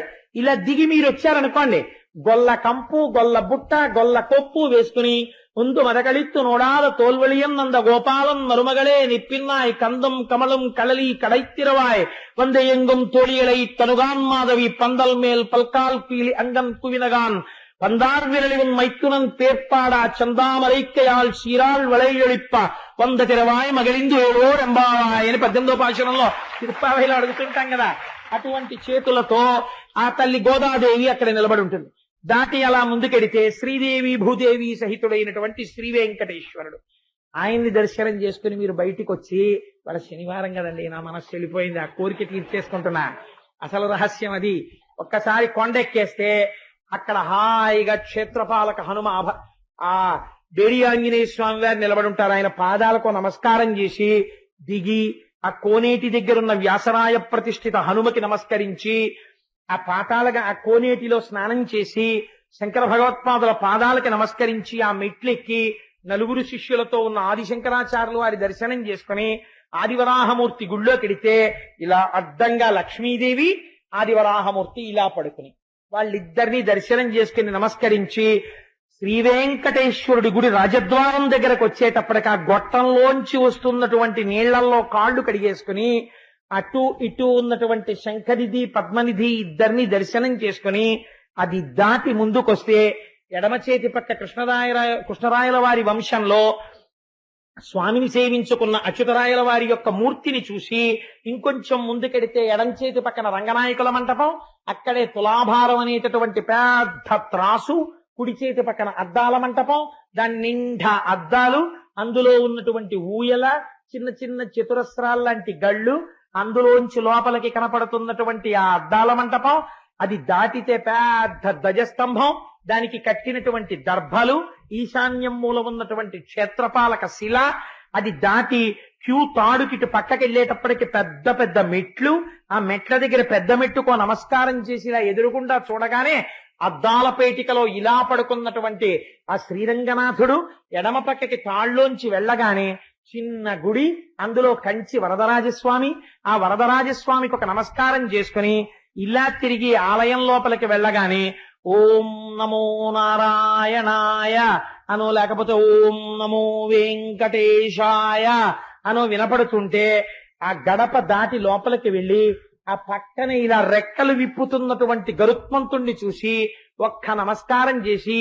ద్వారపాలకులు ఇద్దరు ఇలా పెద్ద పెద్ద ఆ ప్రమిదలు పట్టుకుంటే అందులో జ్యోతులు వెలుగుతుంటే వాళ్ళిద్దరికీ నమస్కారం చేసి ఇటుపక్కకి తిరిగి ఆ చెక్క మీదకి ఎక్కేటప్పటికీ ఆ ఎదురుగుండా స్వామివారి పెద్ద కిరీటం, దాని మించి వ్రేలాడుతున్న తోమాల, స్వామివారి ఊర్ధ్వపుండ్రాలు, ఆయన నాసిక, చిన్ని నోరు, గడ్డం, దానికి అలదుకున్నటువంటి గంధం, చక్కటి చెక్కిళ్ళు, పెద్ద పెద్ద చెవులు, వాటికి పెట్టుకున్నటువంటి ఆ మకర కుండలాలు, ఆ తల మీద ఉన్నటువంటి కిరీటం, శంఖం, చక్రం, గద, పద్మం, ఇక్కడ ఇలా ఎడం చెయ్యేమో నడుం మీద పెట్టుకుని కుడి చెయ్యి ఇలా చూపిస్తుంటే ఆ చేతుల నిండా మరకత మాణిక్య వజ్ర వైఢూర్యములు పొదగబడి ఉంటే అందరికీ అభయం ములిచ్చు చేయి అని మహానుభావుడు తిరువేంకటాచలాధిపుడు తానయ్యుండి పరిపాలనము చేయు భరకుండితడు అంటాడు అన్నమాచార్యుల వారు. అటువంటి చెయ్యి, ఆ చెయ్యి మెరిసిపోతూ ఇలా చూపిస్తుంటే బలిష్టమైన తొడలు కొద్దిగా ఇలా పక్కకి వంగి చక్కటి పట్టు పంచ, ఇంత అంచు, నందక ఖడ్గం, ఆ వ్రేలాడుతున్నటువంటి సాలగ్రామ మాలలు, అమ్మవార్లకి అలంకారం చేయబడి వక్షస్థలంలో శ్రీదేవి భూదేవి, ఆ క్రిందకి వస్తే మోకాళ్ళు, ఆ మోకాళ్ళకి పెట్టబడినటువంటి పెద్ద పెద్ద అలంకారాలు, ఆ పాదాలకి కనపడేటటువంటి మంజీరములు, పాదముల మీద ఉన్నటువంటి వెండి తొడుగులు, ఆ తొడుగుల మీద పూజ చేయబడినటువంటి తులసి, రెండు వేపుల నుంచి వచ్చేటటువంటి దీపాల కాంతి, పక్కన అరుగు, అరుగు మీద సీతారాములు, కృష్ణుడు, మానసికంగా లోపలికి వెళ్లి వెంకటేశ్వర స్వామి వారి పాదాల మీద శిరస్సు పెట్టేసి ఆ తులసి యొక్క వాసనని ఆఘ్రాణించి మత్తెక్కిపోయి స్వామి నీ అంబుజోదర దివ్య పాదారవింద చింతనామృత పాన విశేష మత్త చిత్త మేరీతి ఇతర విషయంబు చేరనేర్చు ఇనుత గుణశీల మాటలు వేయునేలా అంటూ ఆయన పాదాలు గట్టిగా పట్టుకుని నమస్కరించి ఆయన కాళ్ళొత్తి స్వామి ఎప్పటి నుంచి ఇలా నిలబడ్డావో మా అందరి కోసం అనుకుని ఆ స్వామి తన చేతులు గల్లుమంటుండగా కంకణాలతో ఒక లడ్డు ఇస్తే అది నోట్లో వేసుకుని వెనక్కి తిరిగి చూస్తూ చూస్తూ నడుస్తూ గోవిందా గోవిందా ఆయన వంక చూస్తూ అడుగులు వెనక్కి వేస్తూ వచ్చి రాజద్వారం దాటితే కుడి పక్కన ఘంటామంటపం, పెద్ద పెద్ద గంటలు దాటి ఇటు కుడి పక్కకి తిప్పితే వైకుంఠ ద్వారం, ఆ మెట్లెక్కి ఎడం పక్కకెడితే వకుళమాత తల్లి యశోద వకుళమాతగా ఉండి కన్నాల్లోంచి వంటశాల వంక చూస్తుంటే అమ్మవారికి వకుళమాతకి నమస్కరించి అమ్మా ఏం అదృష్టవంతురాలివమ్మా, కృష్ణుడిగా లాలించావు, ఈనాడు వెంకటేశ్వరుడిగా పోషిస్తున్నావు, ఎంత అదృష్టవంతురాలివమ్మా అని ఆ వకుళమాతకి నమస్కరించి అక్కడ నుంచి కొంచెం ముందుకొస్తే స్వామివారి తీర్థం ఇచ్చి పాదుకలు పెడితే ఆ పాదుకలు పుచ్చుకుని అక్కడి నుంచి దిగి కుడి చేతి పక్కకి చూస్తే అక్కడే స్వామివారి వంట చెయ్యడానికి ఉపయోగించేటటువంటి నీటితో కలిగి ఉన్నటువంటి భూదేవి బావి, కొంచెం ముందుకెడితే అన్నమాచార్య స్టాల్, ఉచిత భోజనం టిక్కెట్లు, అది పుచ్చుకుని ఇలా కుడి పక్కకి తిరిగితే ఆలయం వెనకాతల ఇచ్చట కర్పూరము వెలిగించరాదు అని ఇత్తడి పళ్ళెం మీద బోర్డు, బలిహరణం పెట్టేటటువంటి పీఠం, అక్కడ ముట్టుకోకుండా ఒక నమస్కారం చేస్తూ ముందుకు నడిచెళ్ళిపోతుంటే ఎడం పక్కన పరకామణి, లుంగీలు కట్టు కూర్చుని డబ్బులు లెక్కెట్టుకునేవాళ్ళు, వీడియో కెమెరాల్లోంచి చూస్తున్నటువంటి అధికారులు, ఆ చివరికి వెళ్లేటప్పటికే అక్కడ స్వామివారికి గంధం తీసేటటువంటి ఒక పెద్ద మంటపం, నిలువుగా పెట్టబడిన గంధపు చెక్కలు, దాని మీద సాన పట్టేటటువంటి గంధపు చెక్కలు, అవి దాటి కొంచెం అరుగు మించి ఇలా వచ్చి మెట్ల నుంచి చూస్తే ఎదురుగుండా ఆ గోపురంలో విమాన వెంకటేశ్వరుడు, ఇటు గరుత్మంతుడు, అటు ఆంజనేయ స్వామి, ఒక నమస్కారం పెట్టుకుని మెట్లు దిగి ముందుకెడితే ఇటు పక్క అన్నమాచార్యుల వారి భాండాగారం, కింద తాళం వేసి ఉంటుంది గొళ్ళానికి, అటు వెడితే రామానుజాచార్యుల వారు శ్రీవారి బొక్కసం అంటే స్వామివారి యొక్క ఆభరణాలు ఉండేటటువంటి గది, అది దాటిన తర్వాత భగవద్ రామానుజులు ఉండేటటువంటి గది, అక్కడికి వెళ్లి రామానుజులకు నమస్కరించి యోగ నరసింహస్వామి ఇలా కూర్చునుంటే ఆ నరసింహస్వామికో నమస్కరించి అక్కడి నుంచి ప్రదక్షిణం చేసి మెట్లు దిగిపోయి రంగనాథుడి దగ్గర సాష్టాంగం చేసి కొద్దిగా ఇటు వస్తే హుండీలో ఓ 1000 రూపాయల కట్టోటి పారేసి, మానసికమే కదండి, హుండీ చుట్టూ తిరిగి ఆ గోడ దగ్గర ఉండేటటువంటి లక్ష్మీదేవి పాదాలు పొడుగైన వాళ్ళకే అందుతాయి, ఇంతంత చేతులెత్తి ఇలా అమ్మవారి పాదాల మీద చేతులు పెట్టి లక్ష్మీదేవికి నమస్కరించి అమ్మా లక్ష్మీదేవికి జై అనుకుని తల్లికి నమస్కారం చెప్పుకుని అక్కడి నుంచి బయటికి వచ్చి మెట్లు దాటి ఎడం పక్కకి తిరిగితే ఫ్రీ లడ్డు డిస్ట్రిబ్యూషన్ లో అక్కడ ఉన్న గంగాళం మన అదృష్టాన్ని బట్టి లడ్డూయో దద్దోజనమో పులిహారో చక్రపొంగలో చిన్న ఆకుడప్ప తీసుకుని ఇలా నిలబడితే 2 చేతులతో పెట్టేవాళ్ళు, ఇలా తోసేసేవాళ్ళు. అప్పుడు చక్కగా అందులో చక్ర పొంగలో దొరికితే అక్కడ ఉన్నటువంటి నూతి దగ్గర నించుని స్వామివారి శ్రీవారి వంటశాల పక్కన నిలబడి తెల్లవారకట్ట ఆ ప్రసాదం తినేసి ఆ పంపుల దగ్గర చేయి గడిగేసుకుని ఆ నీళ్లు తాగేసి అప్పటి వరకు స్వామివారు బయటికి వస్తే వెలిగించి తీసుకొచ్చేటటువంటి పెద్ద పెద్ద కాగడాలు ఆరిపోయినవి చిన్ని చిన్ని మంటలతో అక్కడ ఉంటే జిడ్డు మీద జారిపోకుండా వాటర్ జెట్స్ తో నీళ్లు కొడుతుంటే ఆ తడిసిపోయిన చోట పంచ పైకి పట్టుకుని ఎడం పక్కకొచ్చి స్వామివారి గడ్డానికి తగిలిన గుణపాన్ని పైన గోడకి తగిలించి ఉంటే చూసి మళ్ళీ ఓసారి వెనక్కి తిరిగి గోవిందా గోవిందా పునర్దర్శనమిమ్మని ఆ రాజద్వారం మెట్టు దాటి బయటికొచ్చి ప్రసాదం తీసుకుని ఆ స్వర్ణ తేరు ఉండేటటువంటి ఆ పెద్ద గది దగ్గర నుంచి శిఖరం వంక చూసి మళ్ళీ ఎప్పుడు లోపలికి వస్తానో వెంకటేశ్వర వచ్చేస్తున్నావో వారం రోజుల్లో అని మనసులో అనుకుని పొంగిపోతే ఇది చాలదా చిత్తంలో తలుచుకున్నది వెంకటాచలం వెళ్ళిన వాడు ఎంత ఫలితాన్ని పొందుతున్నాడో ఇలా దర్శించిన వాడు పొందుతున్నాడు కాదండి. మన స్వేచ్ఛగా స్వామివారి పాదాల దగ్గరికి వెళ్ళి తులసితో ముక్కెట్టి వాసన చూసొచ్చాం కాబట్టి ఇది పరమాత్మ చూస్తాడు, ఎక్కడున్నా చూడగలడు. దీనికి ఏమి నిదర్శనము? ఆ తల్లి పరమాత్మ ఉన్నాడు, మన కోరిక తీరుస్తాడని ఇన్ని అటుకులు ఇచ్చింది. ఆ అటుకులు అడ్డు పెట్టి కుచేలుని యొక్క భార్య కోరిక తీర్చడం కోసమని ఒక్క గుప్పెడు అటుకులు తిని ఐశ్వర్యం ఇవ్వాలనుకున్నాడు. కుచేలుడు అడగలేదు, కృష్ణుడు చెప్పలేదు. బ్రహ్మజ్ఞాని అసలు కుచేలుడు ఏమీ అడగలేదు నాకిమ్మని, కృష్ణుడు నేను ఇచ్చానని చెప్పలేదు. ఆ రాత్రి చక్కగా ఇద్దరూ కలిసి పలహారం చేసి మెత్తటి హంసతూలిక తల్పం మీద కుచేలుణ్ణి పడుకోపెట్టి ఆయన నిద్రపోయే వరకు కాళ్ళొత్తి కృష్ణ భగవానుడు ఏమై కుచేలా చెప్పవాయి మీ అబ్బాయి ఏం చేస్తుంటాడు ఈ పోలికేనా అని ఆయనతో మాట్లాడితే ఏం విచిత్రం ఇవాళ బయటికి వెళ్ళలేదు. అలా ఆయనతో కబుర్లు వనల్లిపోతున్నారు. అయ్య బాబోయ్ ఇదేమిటో ఇంత ప్రీతి ఏమిటో ఇదెక్కడ స్నేహితుడో అని రుక్మిణీదేవి కూడా ముక్కు మీద వేలేసుకునేటట్టుగా సంతోషించి కళ్ళిలా పడిపోతుంటే ఆయన ఏదోట అని కుచేలుడంటే నీకు నిద్ర వస్తున్నట్టుందో కుచేలా పడుకో అని చెప్పి వచ్చి హంసతూలికా తల్పం మీద తాను నిద్రపోతే తెల్లవారుజామున లేచి కాలకృత్యాలు తీర్చుకుని సంధ్యావందనం చేసుకుని మళ్ళీ తనకున్న మాసు బట్టలే కట్టుకుని కృష్ణ నేను వెళ్ళొస్తాను అంటే అయ్యో నువ్వు స్నేహితుడివి, నువ్వు వెడుతున్నప్పుడు నేను మర్యాద అక్కడ వరకు వచ్చి దిగబెట్టాలని, ఎక్కువ దూరం దిగబెట్టకూడదు, తక్కువ దూరం దిగబెట్టాలి.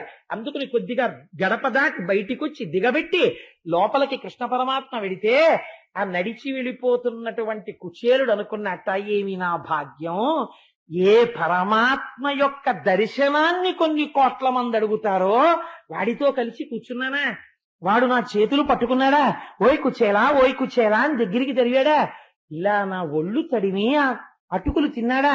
రుక్మిణీదేవిని తినమన్నాడా? వాళ్ళందరూ కళ్ళకద్దుకు తిన్నారా? నా కాళ్ళు కడిగాడా?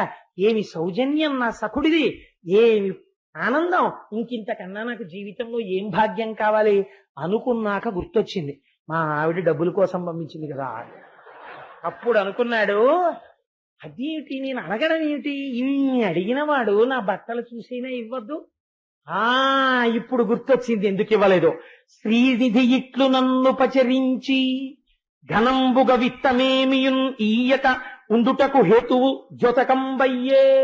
ఎందుకు నాకు డబ్బివ్వకుండా నన్ను పంపించేశాడో నాకు ఆ కారణం ఇప్పుడు అర్థమైంది. ఎన్న దరిద్రుడు సంపదాంధుడై ఆనక తన్ను కానడని కాక శ్రితార్తిహరుండు. ఆయన సమస్త వస్తు పరిపూర్ణునిగా నన్ను చెయ్యకుండునే. ఇంత దరిద్రంలో ఉన్నాను కాబట్టి నాకెప్పుడు ఆ కృష్ణుడు గుర్తుంటున్నాడు. ఒకవేళ నాకు ఐశ్వర్యం ఇచ్చేస్తే ఆయన్ని మర్చిపోయి పాడైపోతానేమోనని దరిద్రమే ఉంచి ఆయన నా మనస్సులో ఉండేటట్టుగా నాకు వరం ఇచ్చాడనమాట. అబ్బా ఏమి కృష్ణుడు ఏమి కృష్ణుడు అని పొంగిపోయాడు ఇంకోసారి. ఇది కుచేలోపాఖ్యానం అంటే. ఎంత మహాత్ముడో చూడండి కుచేలుడు. అటువంటి కుచేలుణ్ణి పట్టుకుని అటుకులు తినేశాడు, దరిద్రం వచ్చింది. ఎక్కడ తీసుకొస్తారో తెలియదు ఈ కథలో. ఆ కుచేలుడు శ్రీనిధి ఇట్లు నన్ను పచరించి అందుకని నాకు ధనం ఇవ్వలేదు అని నాకు అర్థమైంది. ఎన్న దరిద్రుడు సంపదాంధుడై ఆనక తన్ను చేరడని కాక శ్రితార్తిహరుండు సత్కృపాంబోనిధి సమస్త వస్తు పరిపూర్ణునిగా నన్ను చెయ్యకుండునే. ఆయనే తలుచుకుంటే నిజంగా నాకు ఇవ్వాలి అనుకుంటే ఐశ్వర్యం ఇవ్వలేడు. కానీ నేను ఇలాగే ఉండి నిరంతరము భగవంతుణ్ణి స్మరించాలి అని నన్ను ఇలా ఉంచి ఉంటాడు అని అనుకున్నాడు. ఈశ్వరుడి పట్ల ఒక్కసారి ప్రేమతో ఇన్ని అటుకులిస్తేనే అంత ఐశ్వర్యం ఇస్తే గోవింద పట్టాభిషేకంలో ఆలయ కమిటీ వారు చెయ్యలేక కాదండి పాయసాన్ని. మీ అందరూ పరమభక్తితో విన్నారు. రేపటి రోజు ఉదయం మీకు తోచింది ఇంత పంచదారో ఇన్ని పాలో ఇంత జీడిపప్పో 2 యాలుక్కాయలో ఎవరికి తోచింది వారు వేస్తే ఆ పదార్థాలతో అందరం కలుపుకు తిందాం. ఏమో ఇందులో ఏ మహాభాగవతులున్నారో ఎవరి చేతిలో పడింది కలిపి అది మహాప్రసాదం అవుతుందో, అందరి చేతులతో పడింది అందరం పంచుకు తిందామండం వెనకాతల రహస్యం అది. ఏమో ఇందులో ఎంత భక్తులున్నారో, ఆ ఎవరి చేతి పదార్థం పడితే పొంగిపోతాడో పరమాత్మ, అది తిని మనం ధన్యులమైపోతామో. అందరం కలిసి వండుకుని అందరం కలిసి తిందాం. అందుకని రేపు పాయసాన్నానికి అలా ఇమ్మని. ఇంకా పరమాత్మతో కలిసి సంతోషంగా ఆయన రథం వెనక నడిచి సువాసినులు ఆయనకి పరిమళ ద్రవ్యాలు జల్లుతుంటే ఎంత పొంగిపోతాడు నా తండ్రి. ఇంత సేవ, ఇంత పూనిక, ఇంత నమ్మకమా నా మీద అని ఎంత పొంగిపోతాడు. కుచేలోపాఖ్యానం విని మనం ఊరేగింపుకి వెళ్ళకపోతే మనం తప్పు చేసిన వారం అయిపోవండి. ఎందుకంత ధూర్తమాట మాట్లాడతావు? అలా ఉంటావు అనుకుంటున్నావా?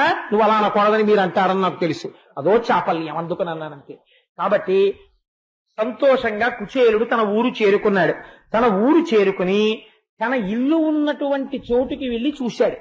చూస్తే భానుచంద్ర ప్రభా భాసమానంబైన కాంతోపల భవనమును బ్రహ్మాండమైనటువంటి సూర్యుడు చంద్రుడు ఏకకాలమునందు ప్రకాశిస్తే ఎలా ఉంటుందో అటువంటి సౌధం ఒకటి కనపడింది. ఏమిట్రా ఇంత గొప్ప సౌధం అనుకున్నాడు. కలకంఠ సుఖనీల కంఠ సముత్కంఠ మానిత కూజితోద్యానములను. ఆ సౌధమునకు చుట్టుపక్కలంతా పెద్ద పెద్ద ఉద్యానవనాలు, పెద్ద పెద్ద చెట్లు. ఆ చెట్ల మీద పక్షులు కలకూజితములు కూస్తున్నాయి.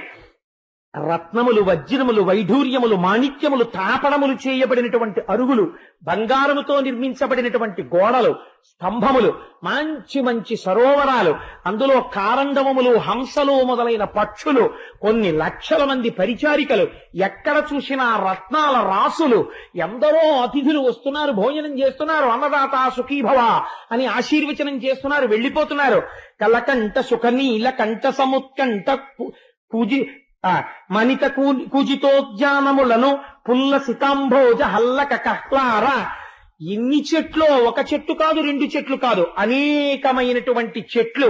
దానితో పాటుగా అనేకమైనటువంటి ఆభరణములు ధరించి చీనాంబరములను కట్టుకున్నటువంటి సేవకీమణులు బయటకి లోపలికి తిరుగుతున్నారు. ఇదేమిట్రోయ్, 5 పైసలు ఆదాయం లేకపోగా ఒక్క పూరి గుడి చోటు ఉండేది. దాని స్థానంలో ఇంత పెద్ద స్థలం ఎక్కడిది, ఇంత పెద్ద సౌధం ఎక్కడిది అని ఆశ్చర్యపోయి ఈ సేవకీమణులెవరు, ఈ అల్లరంతా ఏమిటని కుచేలుడు ఆ ద్వారం దగ్గర నిలబడి చూస్తున్నాడు. ఇది చూస్తుంటే ఇటువంటి ఇల్లు ఎటువంటి మహాపురుషుడవుదో, ఇటువంటి ఇల్లు బహుశः ఇంకొకటి ఉంటుందని నేను అనుకోను. ఇది అభినవ లక్ష్మీ నివాసమగుచు, ఇది వైకుంఠంలో ఉన్న లక్ష్మీదేవి నివాసం తరువాత బహుశः ఇదే లక్ష్మీ నివాసం అయి ఉంటుంది. ఎటువంటి పుణ్యాత్ముడు ఉంటున్నాడో ఇందులో అనుకున్నాడు. ఆ పరిచారికలు గబగబా బయటికి వచ్చి బంగారు పళ్ళెంలో ఆయన కాళ్ళు కడిగి ఆయనని మేళకాళాలతో లోపలికి రమ్మన్నారు. ఎవరిల్లు నేనెందుకని అడిగాడు. ఊరుకుందరు మీ ఇల్లే అన్నారు వాళ్ళు. తెల్లబోయాడు కుచేరుడు. అడిగాడు నా ఇల్లు ఏమిటి, నాకెప్పుడుంది ఇంత ఇల్లు అన్నాడు. భార్య మహాపతివ్రత అని తనకే తెలీదు ఆవిడ అలాంటి బట్టలు కట్టుకుని అన్ని నగలు పెట్టుకుంటే అలా ఉంటుందని. అటువంటి పట్టుబట్ట కట్టుకుని అన్ని నగలు పెట్టుకుని భర్త కనపడ్డాడన్న లజ్జతో పరమపాతివ్రత్యంతో ఎదురొచ్చి కాళ్ళకి నమస్కరించి శిరసు తాటించి ఆయన చేయి పట్టుకుని మెల్లమెల్లగా నడిపిస్తూ, మీరు అక్కడ స్వామికి ఏమిచ్చారో ఆయన ఏం తిన్నారో నాకు తెలియదు, కానీ ఆ మొదటి అటుకు నాలుక మీద పడగానే పూరి గుడిసె ఇలా అయిపోయింది, వీళ్ళు ఇలా అయిపోయారు. అందుకని ఇంత ఐశ్వర్యం కృష్ణ పరమాత్మ ఇచ్చాడని చెప్తే పొంగిపోయి వాళ్ళు ఇంట్లో ఐశ్వర్యమును అనుభవించినా మనస్సులు మాత్రం ఎప్పుడూ కృష్ణుడి దగ్గరే పెట్టుకుని హాయిగా గోవిందనామం చెప్పుకుంటూ పరవశించిపోతూ ఇహమునందు సమస్త ఐశ్వర్యమును అనుభవించి అంత్యమునందు జ్ఞానము చేత మోక్ష సిద్ధిని కుచేలుడు భార్య బిడ్డలు పొందినారు అని ఇంత పరమ పవిత్రమైన ఈ కుచేలోపాఖ్యానమనబడేటటువంటి దాన్ని ఎవరు వింటున్నారో అటువంటి వాళ్ళకి మురహరుడు ఇట్లు కుచేలుని ధనవంతుని చేసి నెట్టి ఈ ఆఖ్యానము విను జనులకు, ఎవరెవరు ఈ కుచేలుణ్ణి దరిద్రుణ్ణి సంపత్తి కలిగిన వాడిగా కృష్ణ పరమాత్మ చేసినటువంటి ఆఖ్యానం వింటున్నారో వాళ్ళందరికీ కూడా కృష్ణ పరమాత్మ పాదముల యందు భక్తి కలిగి వారందరికీ కూడా కీర్తి యశస్సు అన్నీ నిలబడి అంత్యమునందు మోక్షమును పొందుతారు అని గొప్ప ఫలశ్రుతి చెప్పబడినటువంటి కుచేలోపాఖ్యానాన్ని పరమాత్మ ఇవాళ మనందరం వినేటట్టు మిమ్మల్ని చెప్పగలిగే అదృష్టాన్ని నాకు ఇచ్చి కటాక్షించాడు. రేపు ఉదయం చక్కగా 6:30 అయ్యేటప్పటికీ మీ అందరూ ఇక్కడికి వచ్చేస్తే వృద్ధులైన వాళ్ళందరినీ బస్సుల్లో తీసుకెడతారు. మిగిలిన వాళ్ళందరూ వచ్చేవాళ్ళు వచ్చేసేయచ్చు గణపతి గుడికి. లేని వాళ్ళ 11 మాటలు స్వామి నామం చెప్పకపోతే, ఇంత కథ విని ఆ నామం చెప్పుకోకపోతే నాలికుండి ప్రయోజనం ఏమిటండి? కాబట్టి స్వామి నామం చెప్పుకొని బయలుదేరదాం. నందనందన గోవింద గోవింద హరి గోవింద గోకుల నందన గోవింద.